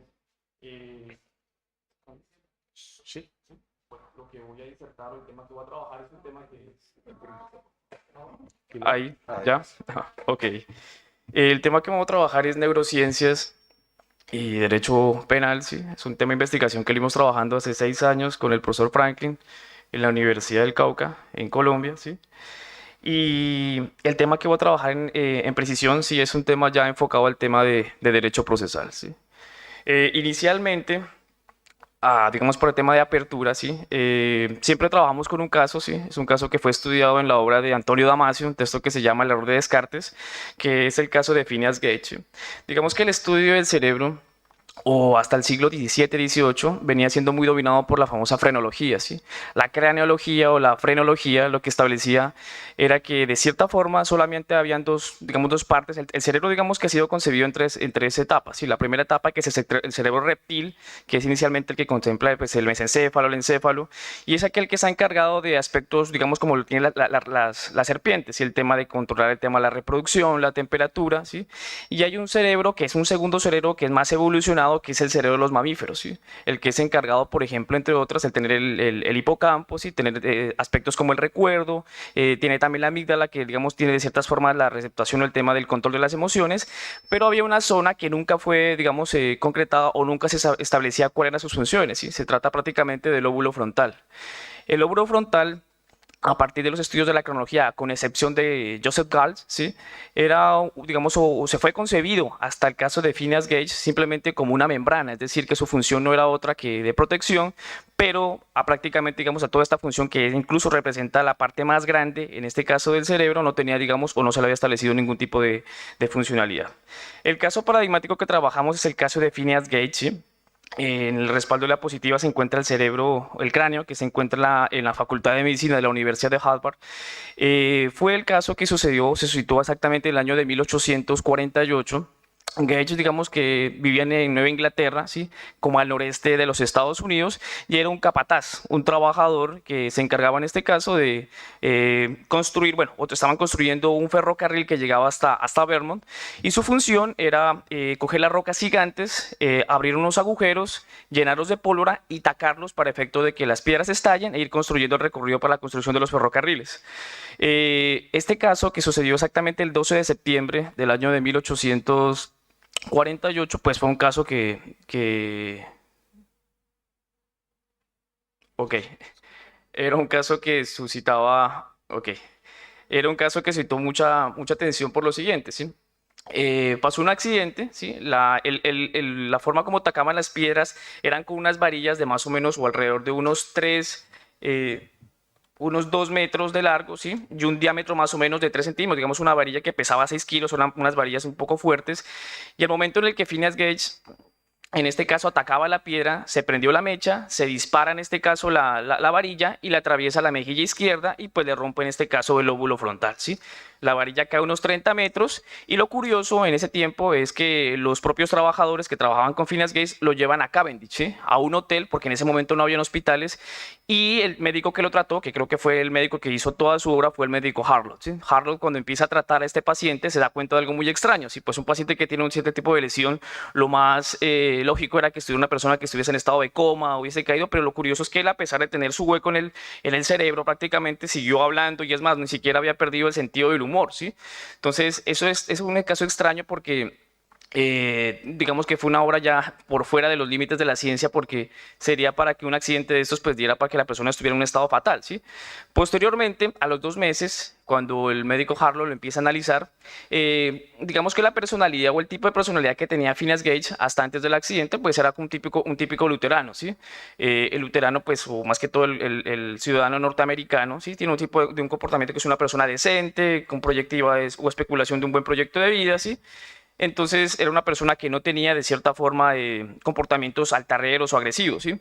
Cuando este trabajador vuelve nuevamente a donde estaba su jefe, sale con una acusación grotesca, ¿sí? Le dice vulgarmente, hey, tu mujer está, bueno, en Colombia sí pues está buena, ¿sí? O tu mujer es agradable, ¿sí? Empieza a ser agresivo, no empieza a tener un comportamiento. Entonces lo que Antonio Damasio dice, Phineas Gage, pues ya no era Phineas Gage, ¿sí? Algo había cambiado, ¿sí?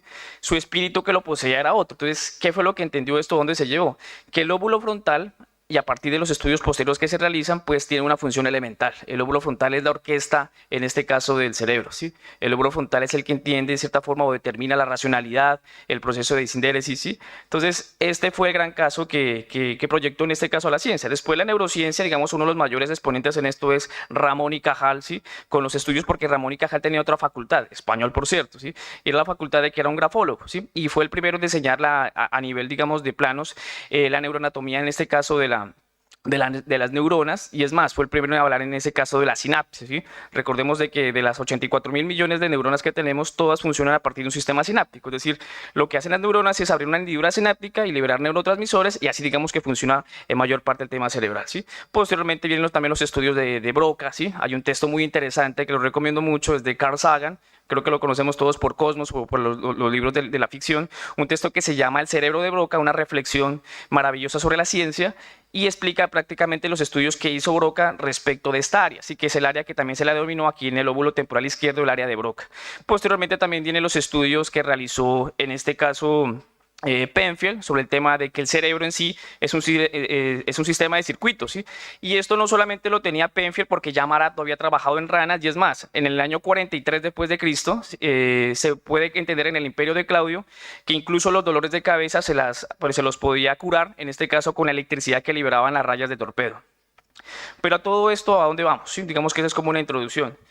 Hay un caso muy especial, creo que es muy debatido incluso en la filosofía, ¿sí? Y viene con el famoso paradigma de ¿somos libres o hay determinismo?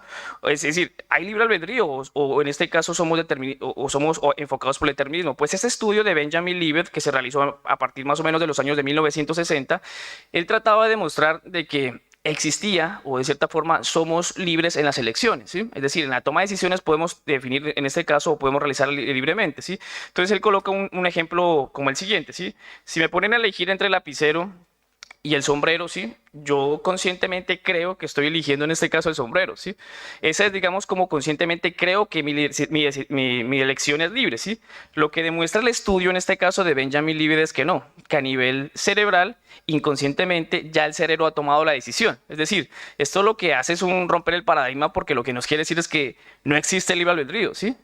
Y entonces, por ejemplo, en el campo del derecho penal, si la columna vertebral del derecho penal es el libre albedrío, ¿esto qué quiere decir? Que pues que tenemos en todo el mundo una cantidad de presos que no deberían estar presos porque no existe voluntad, porque su condicionamiento está no a partir de la voluntad que expresa conscientemente, sino que inconscientemente se ha tomado la decisión, ¿sí? Digamos que es de las preguntas que genera debate, e incluso esto llegó a que Sutherland crea algo que se llama la neurofilosofía, y fue sobre todo muy digamos, influenciada, y en este caso tomando mucha postura por Minsky en antropología, porque tiene una visión determinista, pero posteriormente otras visiones, como por ejemplo la de John Searle, se apartan de ello y hablan nuevamente de la refundación o por qué hablar del libre albedrío. ¿Esto a qué me lleva? ¿O dónde vamos con todo este campo? Sí, bueno, el tema de las neuroimágenes también me parece un poco interesante, porque digamos que la neurociencia en sí, o su fuente o su medio para poder explicar son las neuroimágenes, ¿sí? Más o menos, digamos que el estudio de las neuroimágenes tiene su influencia en los años de 1990, ¿sí? Todo viene enfocado a partir de la física, ¿sí? El principio de la física, cuando empieza a explicar la diferencia entre las ondas mecánicas y las ondas electromagnéticas, ¿qué nos permite? Nos permite entonces de que no tengamos que abrir el cerebro, como le tocaba hacer en este caso a Penfield, a Frisch, que incluso trabajó con soldados muertos de la guerra prusiano-danesa, sino que a partir de las ondas poder tener una imagen al interior del cerebro, ¿sí? De explorar el cerebro y saber, por ejemplo, en determinada acción qué parte del cerebro se activa, ¿sí? Y esto ha servido de mucha funcionalidad, porque lo que primero teníamos era la resonancia magnética, luego evolucionamos con técnicas más sofisticadas como la imagen por resonancia magnética funcional o difusión, y tenemos incluso otras nuevas técnicas que trabaja la Universidad de California, que es la técnica de cerebro transparente, ¿sí? Es decir, tratar de entender o analizar qué partes se activan en el cerebro cuando hay cierta determinación o conducta. Entonces, esto desde el punto de vista de las ciencias sociales, pues es un paradigma muy complejo, porque nos puede ayudar, y en el campo de derecho penal mucho más. He traído dos casos concretos, y bueno, el anterior es la imagen del proceso de J. Simpson, y creo que es de los más conocidos en los Estados Unidos. En su momento no hubo, por ejemplo, el tema o no hubo un gran avance sobre la factibilidad de las pruebas como el ADN, ¿sí? Que hubiese cambiado totalmente o de una manera muy determinante el juicio que se dio contra Simpson, ¿sí? Dos casos de estudio en el derecho penal, digamos que ya aplicados en ese campo. El primero es el caso Sharma, que fue en la India, ¿sí?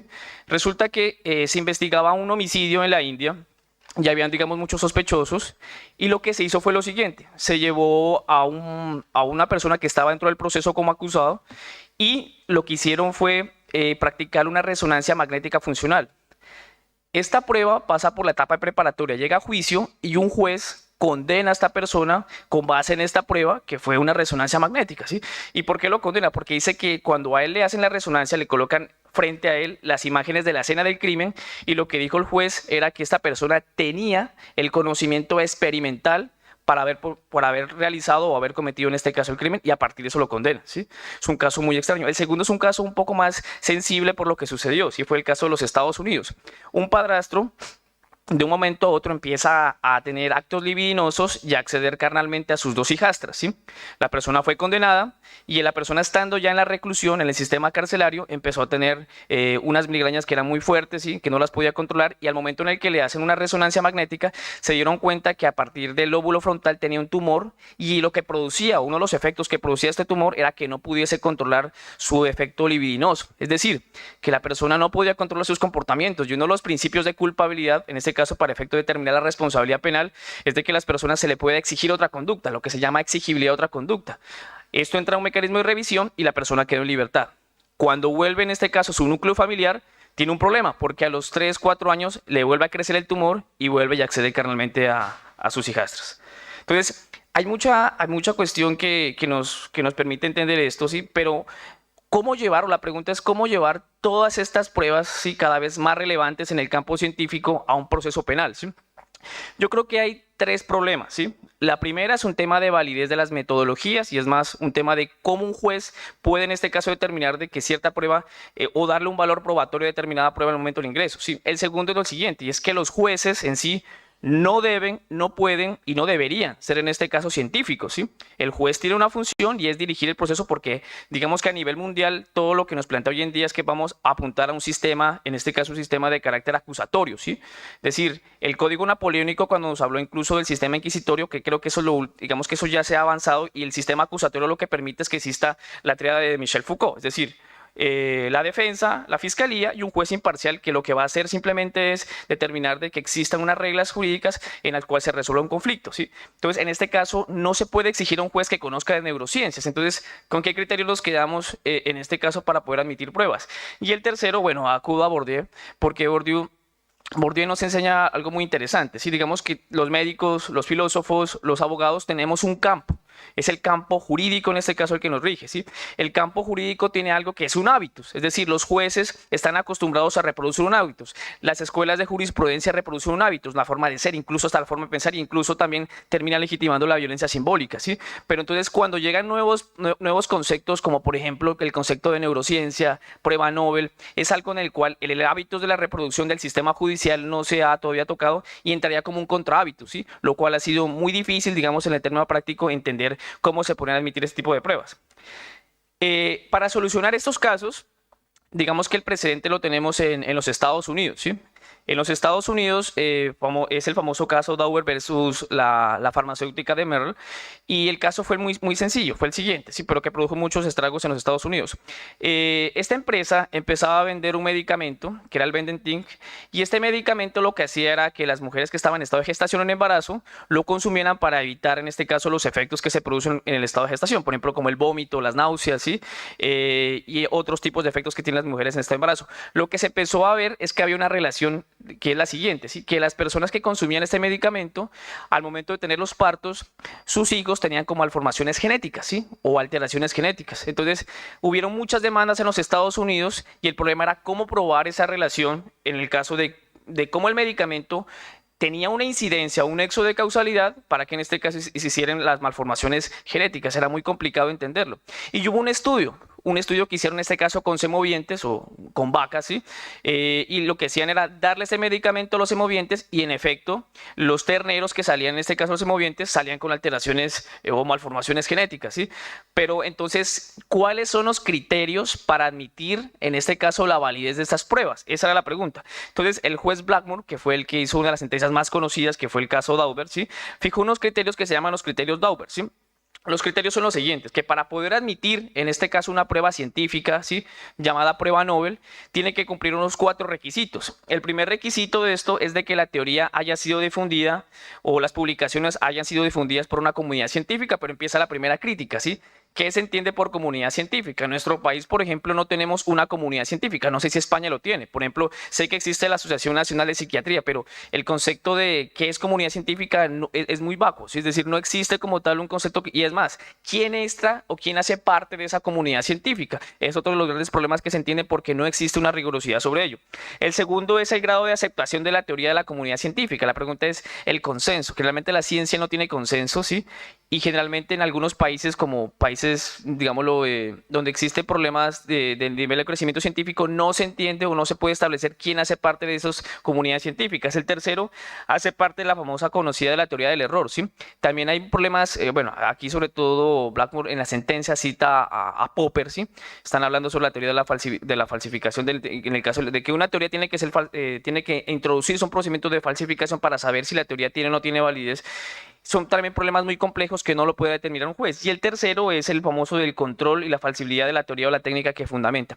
Estos son los criterios para admitir. Curiosamente, en Colombia es el único país latinoamericano que tiene regulado en su Código de Procedimiento Penal la prueba Nobel, ¿sí? Lo hace en el artículo 422 del Código de Procedimiento Penal, pero tiene un problema muy complejo, ¿sí? Y es que para que se introduzca una prueba científica tiene que existir en este caso o cumplirse los 4 criterios, ¿sí?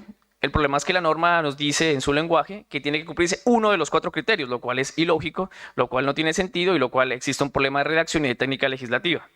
Finalmente, hay unos problemas, ¿sí? Yo creo que el tema de la admisibilidad probatoria lo hemos superado, al menos el tema investigativo. Es factible aceptar pruebas científicas, es factible ingresarlas al proceso, pero nos viene un problema más complejo. Sabiendo que el juez no es científico, no puede ser un científico y no debería, entonces, ¿cómo hace un juez en este caso para poder fundamentar o darle validez a una prueba? Entonces, Hassemer, que es uno de los penalistas alemanes, hace una conferencia en el año 2011 y él llama a la neurociencia como un canto de sirenas. ¿Por qué lo dice? Dice porque esto es volver nuevamente al positivismo criminológico, al de Enrico Ferri, Garofalo, ¿sí?, Lombroso, y tratar de decir de que existe un sistema de biología que lo puede explicar todo, ¿sí?, lo cual eso es inaceptable.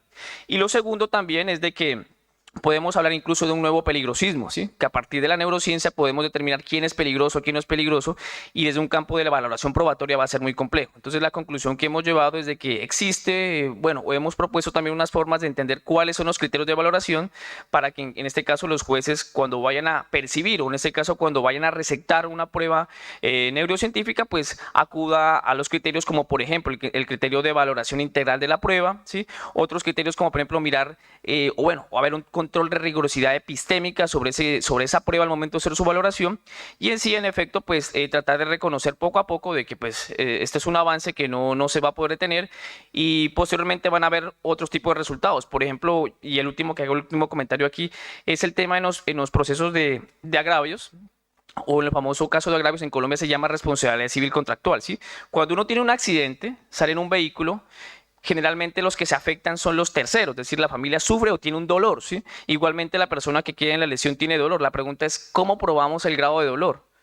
Algunos ciertos tipos de la neurociencia pueden explicarnos el nivel o la graduación del dolor que existen o serán, digamos, determinantes para especificar cuál es el quantum de la indemnización, ¿sí?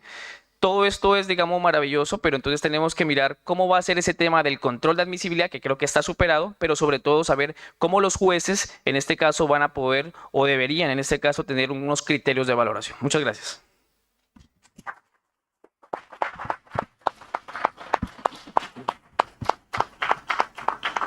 Muy bien, muchas gracias de nuevo a nuestros dos brillantes expositores. Y ahora vamos a conceder un tiempo para comentarios, preguntas. Entonces el público, el auditorio, que es nuestra razón de ser, tiene el uso de la palabra. Por acá tenemos el micrófono, si alguien lo requiere. Sí, tenemos una intervención en la parte superior izquierda, desde esta perspectiva. Muchas gracias. Muy bien.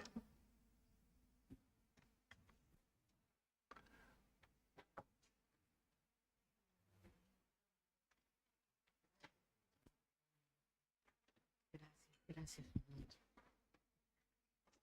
Felicidades a los conferencistas por sus exposiciones. Yo tenía una pregunta para el profesor Joao. Quería preguntarle si está contemplada en la legislación, pues, el caso contrario, es decir, el caso en que la fallecida sea la mujer. Ahí, ¿qué aplica? La legislación contempla la posibilidad de que los embriones o de que los óvulos congelados, el marido pueda disponer de ellos para donarlos, ya sea para su experimentación, para su adopción o pues la destrucción de los mismos, porque nada más nos habla de una parte. ¿Qué pasa con la otra? Gracias. Muchísimas gracias, profesora Lourdes, por su intervención y su atención a mi ponencia. En realidad, esa es una pregunta muy curiosa e inteligente. En la realidad, esto no fue una legislación con las gafas de género. Entonces, la legislación ni castellana ni portuguesa se refieren a esa situación. Entonces, en mi tesis doctoral, yo tengo vindo a defender que mientras lo proceso de constitución de familia no siga, quien tiene material genético masculino o femenino congelado puede, si previamente dar su autorización al centro, mismo post-mortem, usarlo o usarse para investigación científica, pero, a ver, preferencialmente a destruirlo.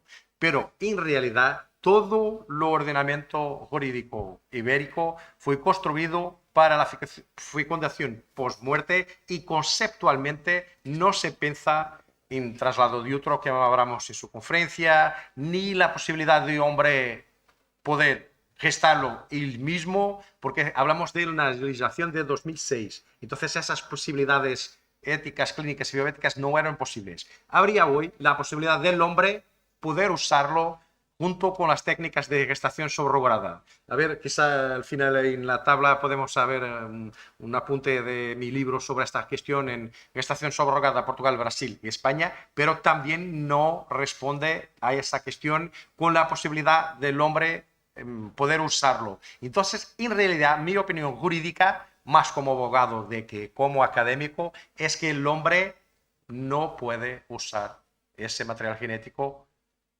de su mujer fallecida, a no ser lo suyo, para otra concepción. Pero en realidad, si fue fértil, no debe usarlo una vez que fue congelado para un proyecto conjunto familiar y que ya no puede hacerlo con su mujer porque ya no la tiene. Toda la legislación gira en torno de lo hombre poder usar lo material genético, mismo que sea de donantes, la mujer poder usar lo material suyo, el do marido o lo de los donantes con firma previa y proyecto familiar. Nadie ha dicho en ninguna de las legislaciones ni proyectos de ley que el hombre lo pueda hacer si muere su mujer. Entonces, un jurídico, un juez le diría, a ver, positivamente, que hay que destruirlo. En las dos legislaciones así se concierne. Se me pregunta a mí como académico, ¿se debería usarse en la investigación? Yo como soy pro esa utilización preferible a destruirlo, si tiene utilidad y ya no se puede usar en la reproducción, puede al menos usarse para mejorar las técnicas en el futuro. Muchas gracias por su atención. Hay dos preguntas más aquí, bueno, Sí, tres, y cerramos con estas tres preguntas, si te parece, Alejandro. Perfecto, porque está la claro, comida no afuera. faltaba más. Muy bien. Hola, buenos días. Gracias, Alejandro. Yo quería dirigirme a nuestro colega colombiano, a Flavio, que me ha parecido interesantísima su presentación. Además tiene que ver con lo que yo tengo que hablar mañana, pero tú ya lo has dicho, centrándote en este punto, pues has podido ser muy preciso, cosa que desde el enfoque global que tengo que dar yo, pues no lo voy a ser. Pero de entrada quería eso, felicitarte. Por supuesto también a Joao, que has tocado un tema también muy interesante y muy discutido y discutible. Pero como tengo la parte penalista, me permitirás ya que me dirija a Flavio. Bueno, pues coincido prácticamente en todo lo que has dicho. Creo que has hecho un análisis muy bien ponderado, muy racional, y porque, por desgracia, a veces nos encontramos con que pues, hay especialistas, no voy a decir si de disciplinas jurídicas o no jurídicas, que se entusiasman con las novedades que se aportan y no reposan, por así decirlo, esa novedad, a ver qué alcance realmente puede tener. El tema que has tratado es crucial, ¿verdad? Sobre todo al final de la... pues esto, la responsabilidad penal, si puede basarse en la capacidad de obrar de otro modo, ¿no? Al fin y al cabo, en la capacidad de tomar decisiones, es decir, en el libre albedrío. Y yo estoy en la línea de la última que apuntabas, de que en todo caso, porque es que ahora con este desarrollo de las neurociencias, pues parece que ya está descubierto todo en el cerebro, que ya lo sabemos todo, y por tanto hay algunos científicos del campo de las neurociencias, antes diríamos neurología, en fin, las neurociencias abarcan muchas cosas, que considera ya que está clarísimo que el ser humano no es libre. Bueno, yo creo que la verdad es que se toman decisiones o se llegan a conclusiones demasiado, en mi opinión, precipitadas. Yo no quiero prejuzgar que la respuesta sea esa o sea otra. Probablemente será otra. Es decir, de que un componente de libertad que forma parte del ser humano y que por tanto es el que participa en la toma de decisiones de manera decisiva, valga la redundancia, pues será así. Pero en todo caso lo que quería decir eso, que es demasiado precipitado esos criterios para la determinación de si pueden ser utilizables, digamos, por los avances científicos en el ámbito jurídico, pues están bien expuestos. Es cierto que, claro, decir, ¿cuál es la comunidad científica? Tienes toda la razón, no hay una comunidad científica, ni en España ni en ningún país, sino que hay, ¿verdad?, distintas posiciones científicas que, sobre todo cuando los aspectos son todavía dubitativos, todavía no se está seguro, pues pueden ser válidas todas. Lo que pasa es que el tiempo irá diciendo cuál de ellas es la buena. Y claro, pues todavía lo que decía Karl Popper, en relación con la falsabilidad, yo creo que sigue siendo un elemento decisivo. Bueno, como ves, no estoy haciendo ningún otro comentario, sino simplemente pues que me ha parecido muy interesante y que comparto pues gran medida o en plena medida lo que has dicho. Te felicito por ello. Muchas gracias. Muy bien, muchas gracias. Acá en la parte de adelante teníamos... perdón. Hola. Entonces, allá atrás y enseguida acá adelante para que no lo olvidemos. Antes que nada, disculparme porque soy terrible con los nombres, así que he olvidado los de los dos, aunque me han parecido unas ponencias muy, muy, muy buenas. Entonces, en primer lugar, al primero de los intervinientes, felicitarle y trasladar una consideración que me llamó muchísimo la atención a propósito de su exposición sobre la manifestación de la voluntad del cónyuge relativa a la utilización post-mortem de su material genético en documentos públicos.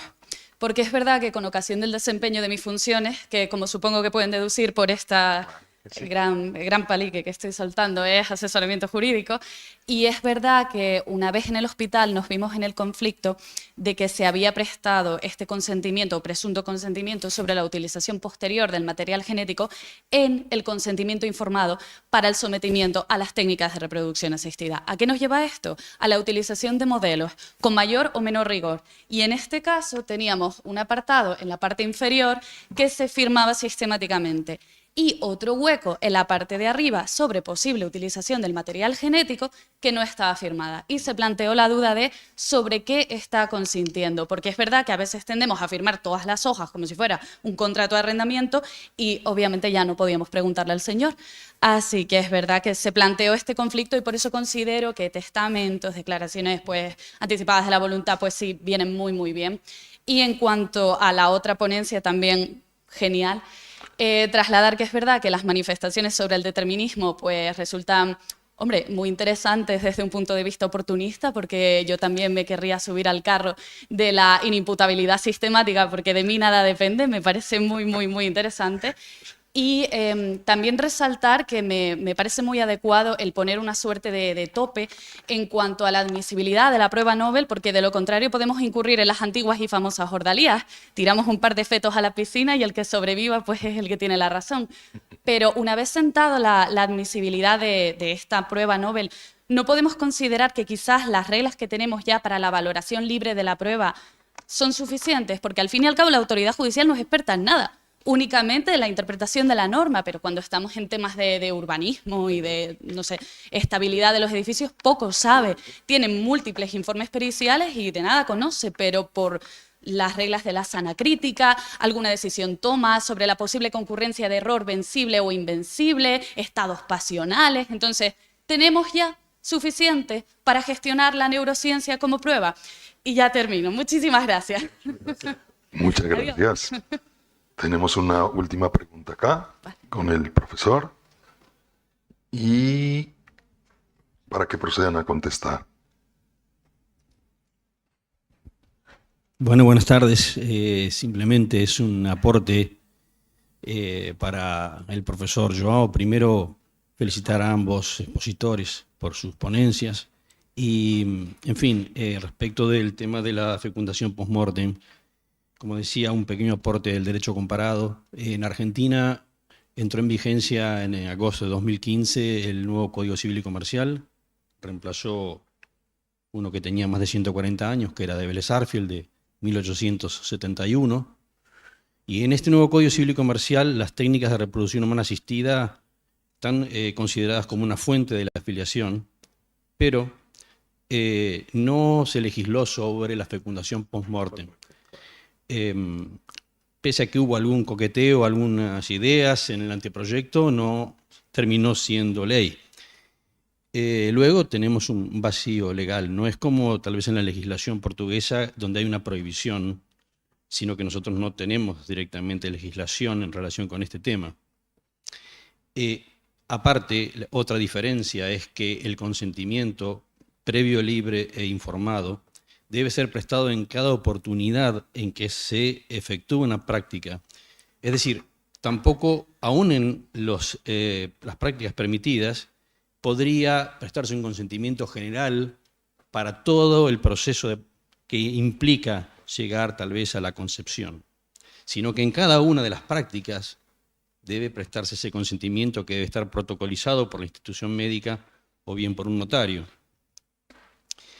El tema es que, justamente ocurrió un caso en el cual una pareja había comenzado con los tratamientos de fertilización, ya tenían los gametos, pero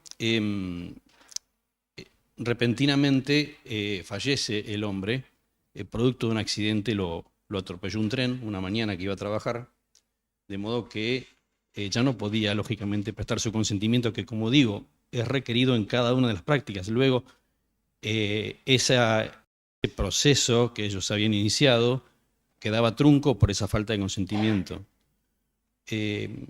Lo que ocurrió fue que la mujer acudió al tribunal para que se le autorizara judicialmente a continuar el procedimiento para la implantación del embrión y poder ser madre. Y fue autorizado por la justicia, por los tribunales, inclusive, lógicamente, para que en su partida de nacimiento figurara como hijo, sin limitación sucesoria, como hijo de esta persona fallecida. Simplemente lo quería comentar como un aporte de lo que sucede en nuestro país. Gracias. Bueno, muy bien, muchas gracias. Profesor Álvaro, por favor. Sí, la primera intervención que hago es sobre el aporte que hizo el profe, no recuerdo el nombre, el profe, que también trabaja el derecho penal, ¿sí? Y Romeo, profesor Romeo, ¿sí? Bueno, yo creo que también el tema respecto a responsabilidad penal, ¿sí? También va, digamos, enfocado al tema de cuál es la escuela o bajo cuál es el esquema que se interpreta en este caso el impacto de las neurociencias, ¿sí? Porque, digamos, desde la escuela finalista, ¿sí? Digamos que incluso el código nuestro, que es el Código Penal, esta escuela finalista tiene algo muy interesante, y es que el tema de injusto y culpabilidad, ¿sí? En culpabilidad digamos, su fundamentación está en los 3 criterios, ¿sí? Exigibilidad de otra conducta, conciencia potencial de antijuridicidad y en este caso imputabilidad, ¿sí? Entonces, hay un reproche normativo subjetivo que se hace en este estándar, ¿sí? En donde tendría mucho más incidencia el tema del libre albedrío, ¿sí? Pero digamos que también, digamos ya en el esquema de Jacobs o Roxino Pauli, digamos que ya el tema de la culpabilidad no tiene el peso que tiene en el finalismo, ¿sí? Digamos que aquí lo que más se enfoca sobre todo es el tema de injusto, ¿sí? Imputación objetiva y sobre todo en el tema de responsabilidad lo que se va a determinar es en cuanto a cómo se logra tener la vigencia normativa, ¿sí? Y en cuanto no se rompa esa expectativa de la vigencia normativa lo que se debe tener. Entonces digamos que ahí va a ser más complejo y esto suscitó un debate que fue el debate en el que expresó Hassemer en esa conferencia que hace en el 2011, porque digamos que uno de los mayores penalistas en ese caso que estaban, digamos, y mirando que era el fin, prácticamente como un abolicionismo, o sea, el sistema penal, era Roth y Singer, sí, ellos estaban trabajando el tema de la neurociencia y en efecto, pues decían que si no existiera el albedrío, pues el derecho penal no puede existir, sí, entonces habría que buscar otros criterios de fundamentación, pero Hassemer vuelve nuevamente a establecer sí, que el sistema de responsabilidad no solamente se basa en tema de culpabilidad y lo que él dice, lo que tratan de hacer esos penalistas es enfocarse más en el tema de una prevención especial, es decir, colocarle más atención en la prevención especial, pero en efecto lo que él dice es que de todas formas no se puede descuidar una prevención general, ¿sí? Entonces digamos que la discusión también bajo qué esquema o cómo se va a interpretar en este caso bajo la escuela o la estructura que interprete en este caso el tema de las neurociencias. Creía que tiene más incidencia en un esquema más finalista y creía que es un esquema funcionalista, ¿sí? De pronto la culpabilidad no tiene ese criterio de análisis que tendría, digamos, en otra rama, ¿sí?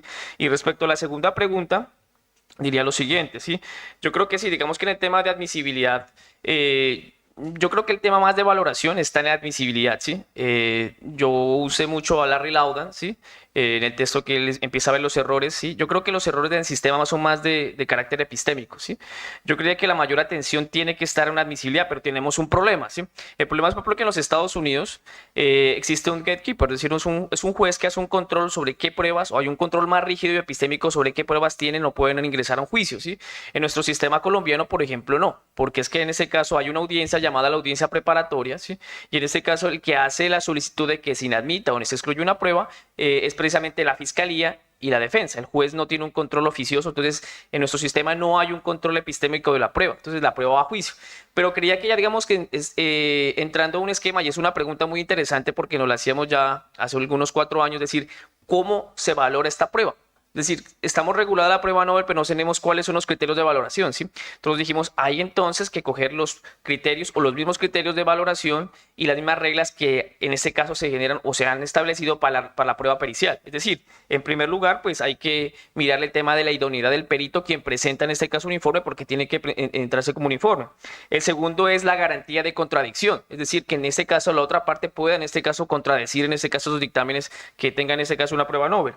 El tercero va respecto a un principio en valoración probatoria que se llama la valoración integral de la prueba, es decir, que no se fundamente solamente en una prueba neurocientífica, sino que se tomen en cuenta las demás elementos probatorios para que el juez, en efecto, a través de la libre valoración y las reglas de la experiencia, pues pueda tomar una determinación global, ¿sí? Y en cuarto lugar, también que se deben respetar unos estándares, ¿sí? Y en este caso no se puede en este caso llegar a desconocer un estándar epistémico muy fuerte, que es el estándar de duda razonable, ¿sí? El problema es que nadie o ningún juez te va a definir qué es duda razonable, ni en Colombia, ni siquiera en el sistema anglosajón, ¿sí? Entonces esa sería como una posible respuesta. Bueno, muy bien.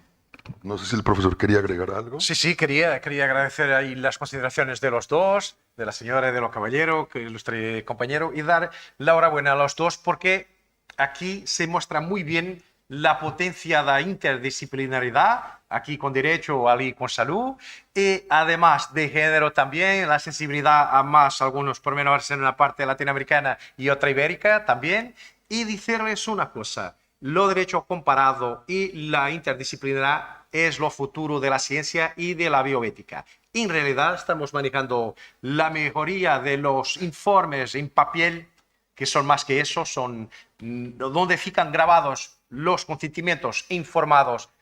Lo papel se llama consentimiento informado, pero lo consentimiento informado es una prestación de información en salud. Entonces los profesionales hay que formarlos para dar esas informaciones y a los receptores para firmarlo, darle los medios necesarios. No es necesario que sea un experto en derecho ni en biomedicina, pero tiene que integralmente entender y comprender la extensión de su libre autorización de su cuerpo, de su material genético, de lo que sea. Muy bien, nuestro compañero aquí, voy a intentar aquí manejar los dos porque se brinca muy fácilmente, nos pone la cosa de una manera civilística muy correcta. Lo consentimiento informado es para lo momento, pero como la prueba en penal, cuando un testigo estará para morir o es muy mayor y no se sabe cuándo, la prueba se debe hacer en juicio personalmente, pero es un mecanismo penal que es la anticipación de la prueba porque es posible que ya no sea vivo al tiempo que está marcado el juicio. Entonces hace una declaración por escrito para que su prueba vaya más adelante y los juicios ya no están. Y aquí, en este consentimiento informado, documentado y muy bien públicamente, con los registros y la dignidad que merece ese consentimiento, se da un consentimiento para adelante pensando que puede pasar algo y que eventualmente, firmado así, justifica y fica justificado lo consentimiento y la creación de un proyecto parental previo. Ahora bien, la firma que faltaba en ese consentimiento informado estará aquí en este documento. Por infortunidad, ese documento no dice añadir algo. Y yo como jurista le pondría ahí una estrellita y diría abajo, sin firma de lo fallecido, de acuerdo con lo certificado de muerte, que se junta en el anexo, y lo firmado y documentado, timbrado, consentimiento informado previo para su utilización post-mortem, de acuerdo con la declaración, con la legislación en vigor en España o en Portugal, que sea. Entonces, un apunte más, solo para terminar y dejar toda la gente ir al comedor, decir que yo si fuera ese juez o un consultor académico jurídico para biomedicina sobre esa sentencia, diría, sin embargo, que la ley argentina no lo prohíbe. Eso, entonces, si no lo prohíbe y no es contra lo espíritu legal o constitucional argentino, lo permite, entonces muy bien se fez ese embarazo y nació esa crianza. La cuestión de afiliación, no conozco con profundidad la situación del derecho argentino. Aquí en Portugal y España, en principio no se consideraría hijo en estos tiempos, pero bien, habría que analizarlo más justamente, pero no tengo cualquier oposición. Muchísimas gracias por vuestras aportaciones. Espero también no responderles a nada, pero darles materiales para hacer más reflexiones y traer más cuestiones y más difíciles al próximo año, que espero que estemos juntos por lo menos otra vez. Muchísimas gracias. Bueno, muy bien, muchas gracias al auditorio por su atención, por su participación, y el doctor Sergio nos indicará cuál es el programa a seguir. Muchas gracias de nuevo. Comer. Sí, bueno, terminamos ya. Está la comida también para picar algo en la cafetería, ¿vale? Donde ha sido el café. Recordad que ahora a la salida está puesto el papel de firma de salida de la sesión de la mañana, ¿vale? No os vayáis sin firmar. Y a las 3 volvemos. Bien, nada, muchas gracias a todos. Y enhorabuena. Fenomenal, hombre. Mucho contenido.